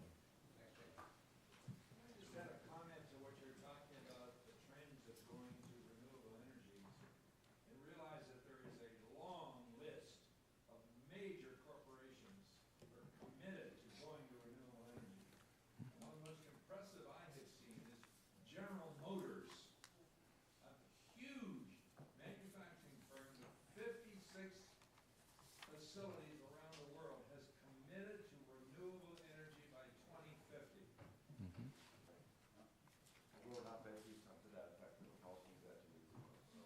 It's not news to me. Greg. Yes, well, thank you, Jamie. And I am the only thing standing between you and the weekend, so I will be brief. But I do want to say thank you to all of you for attending today's conference. I think it's really been wonderful. Conferences like this, we are so pleased and proud to help put together. This kind of substantive dialogue is incredibly important in the area of energy. And as far as I'm concerned, and Walton, I'm looking at you, any conference I go to where I hear within 5 minutes references to both Chris Christie and Juan Paul Kettle, I think is a dialogue that is both wide-ranging and truly substantive. So thank you for that contribution. So I had Chris in class, or Walton now, I suppose, in class in administrative law. I taught him a lot. He did exactly the opposite, so I am the secret for your success, so you're welcome. This conference would not be possible, though, without support by others, and we'd like to extend our deep thanks to our conference co-sponsors, the Appalachian Stewardship Foundation. We could not have done this without you and your financial support, and support in many ways. It allowed us to provide registration free of charge, so thank you very much for that. We also appreciate the Foundation's previous support of the work of our law school's Center for Energy and Sustainable Development, which Jamie directs, in analyzing the impact of the Clean Power Plan on West Virginia, which was really a great and impactful study that I read and I thought was really well done. This conference has been about the way that things are changing, the changes underway in the energy industry, and how we can better position our state, which faces a lot of challenges, for the future and the future energy economy. We are involved, the university and the College of Law, in efforts to assist our state in addressing changes that are underway. We heard from Brian Anderson this morning. Brian is a great colleague who heads up the university's Energy Institute, which coordinates all the really great energy research that is being conducted all across our campus.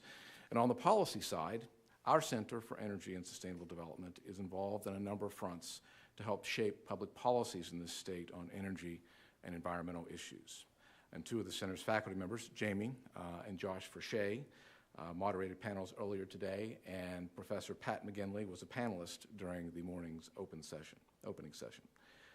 The center also partnered with the American Jobs Project on the report on opportunities in industrial energy efficiency in West Virginia, and Hank Love of American Jobs Initiative spoke at lunch, and I really enjoyed your talk. I agree with everything you said, and how about that? So you may not get that very often, but there you go. So thank you. We have committed at WVU, under the leadership of President Gordon Gee, to a comprehensive project called West Virginia Forward, and it's a collaboration among WVU, Marshall University, and the West Virginia Department of Commerce to identify short-term, large-impact, large-scale projects that will boost West Virginia's economic development efforts. And again, this is a state that needs that sort of help and that sort of thinking. And this collaboration is supported by research analysis from McKinsey & Company, which is really very exciting, and I think we're off to a good start. And as most of you are aware, Gordon takes our land grant mission at this university very seriously. We are one of fewer than 75 land grant institutions across the nation. And land grants from the Morrill Act in 1862 were established to provide education, broader access to education to parts of the nation where they exist, and to provide service. So we really are a service institution, and we believe in that. And West Virginia Forward is an opportunity to do just that. It's ambitious and it's visionary. We're proud of what we do with that, and we're proud of the work we're doing. And in terms of energy, there's a lot to be done. It's an opportunity to discuss things like rising electricity costs, which we've heard about all day, on the ability of the state to attract and retain manufacturing and industrial businesses that provide jobs, as well as get our toes more deeply dipped into the new economy, cybersecurity and cloud services and the like, to diversify an economy that has not been diversified for a very, very long time. So these are exciting times. They're challenging times. They are the best of times and the worst of times, right? I didn't write that one. I stole that one, but I won't tell you from whom. But we're proud of the role that we're playing, and we're committed to playing a meaningful role in this process, in this conference, which we have every year, is a perfect example of that kind of thing. So thank you all for coming today. Thank you again to Jamie for all his hard work on this. Thank you to the students. Thank you to all the speakers. And please do stay around for our reception, which is where we had lunch in the event hall next door. So thank you all very, very much.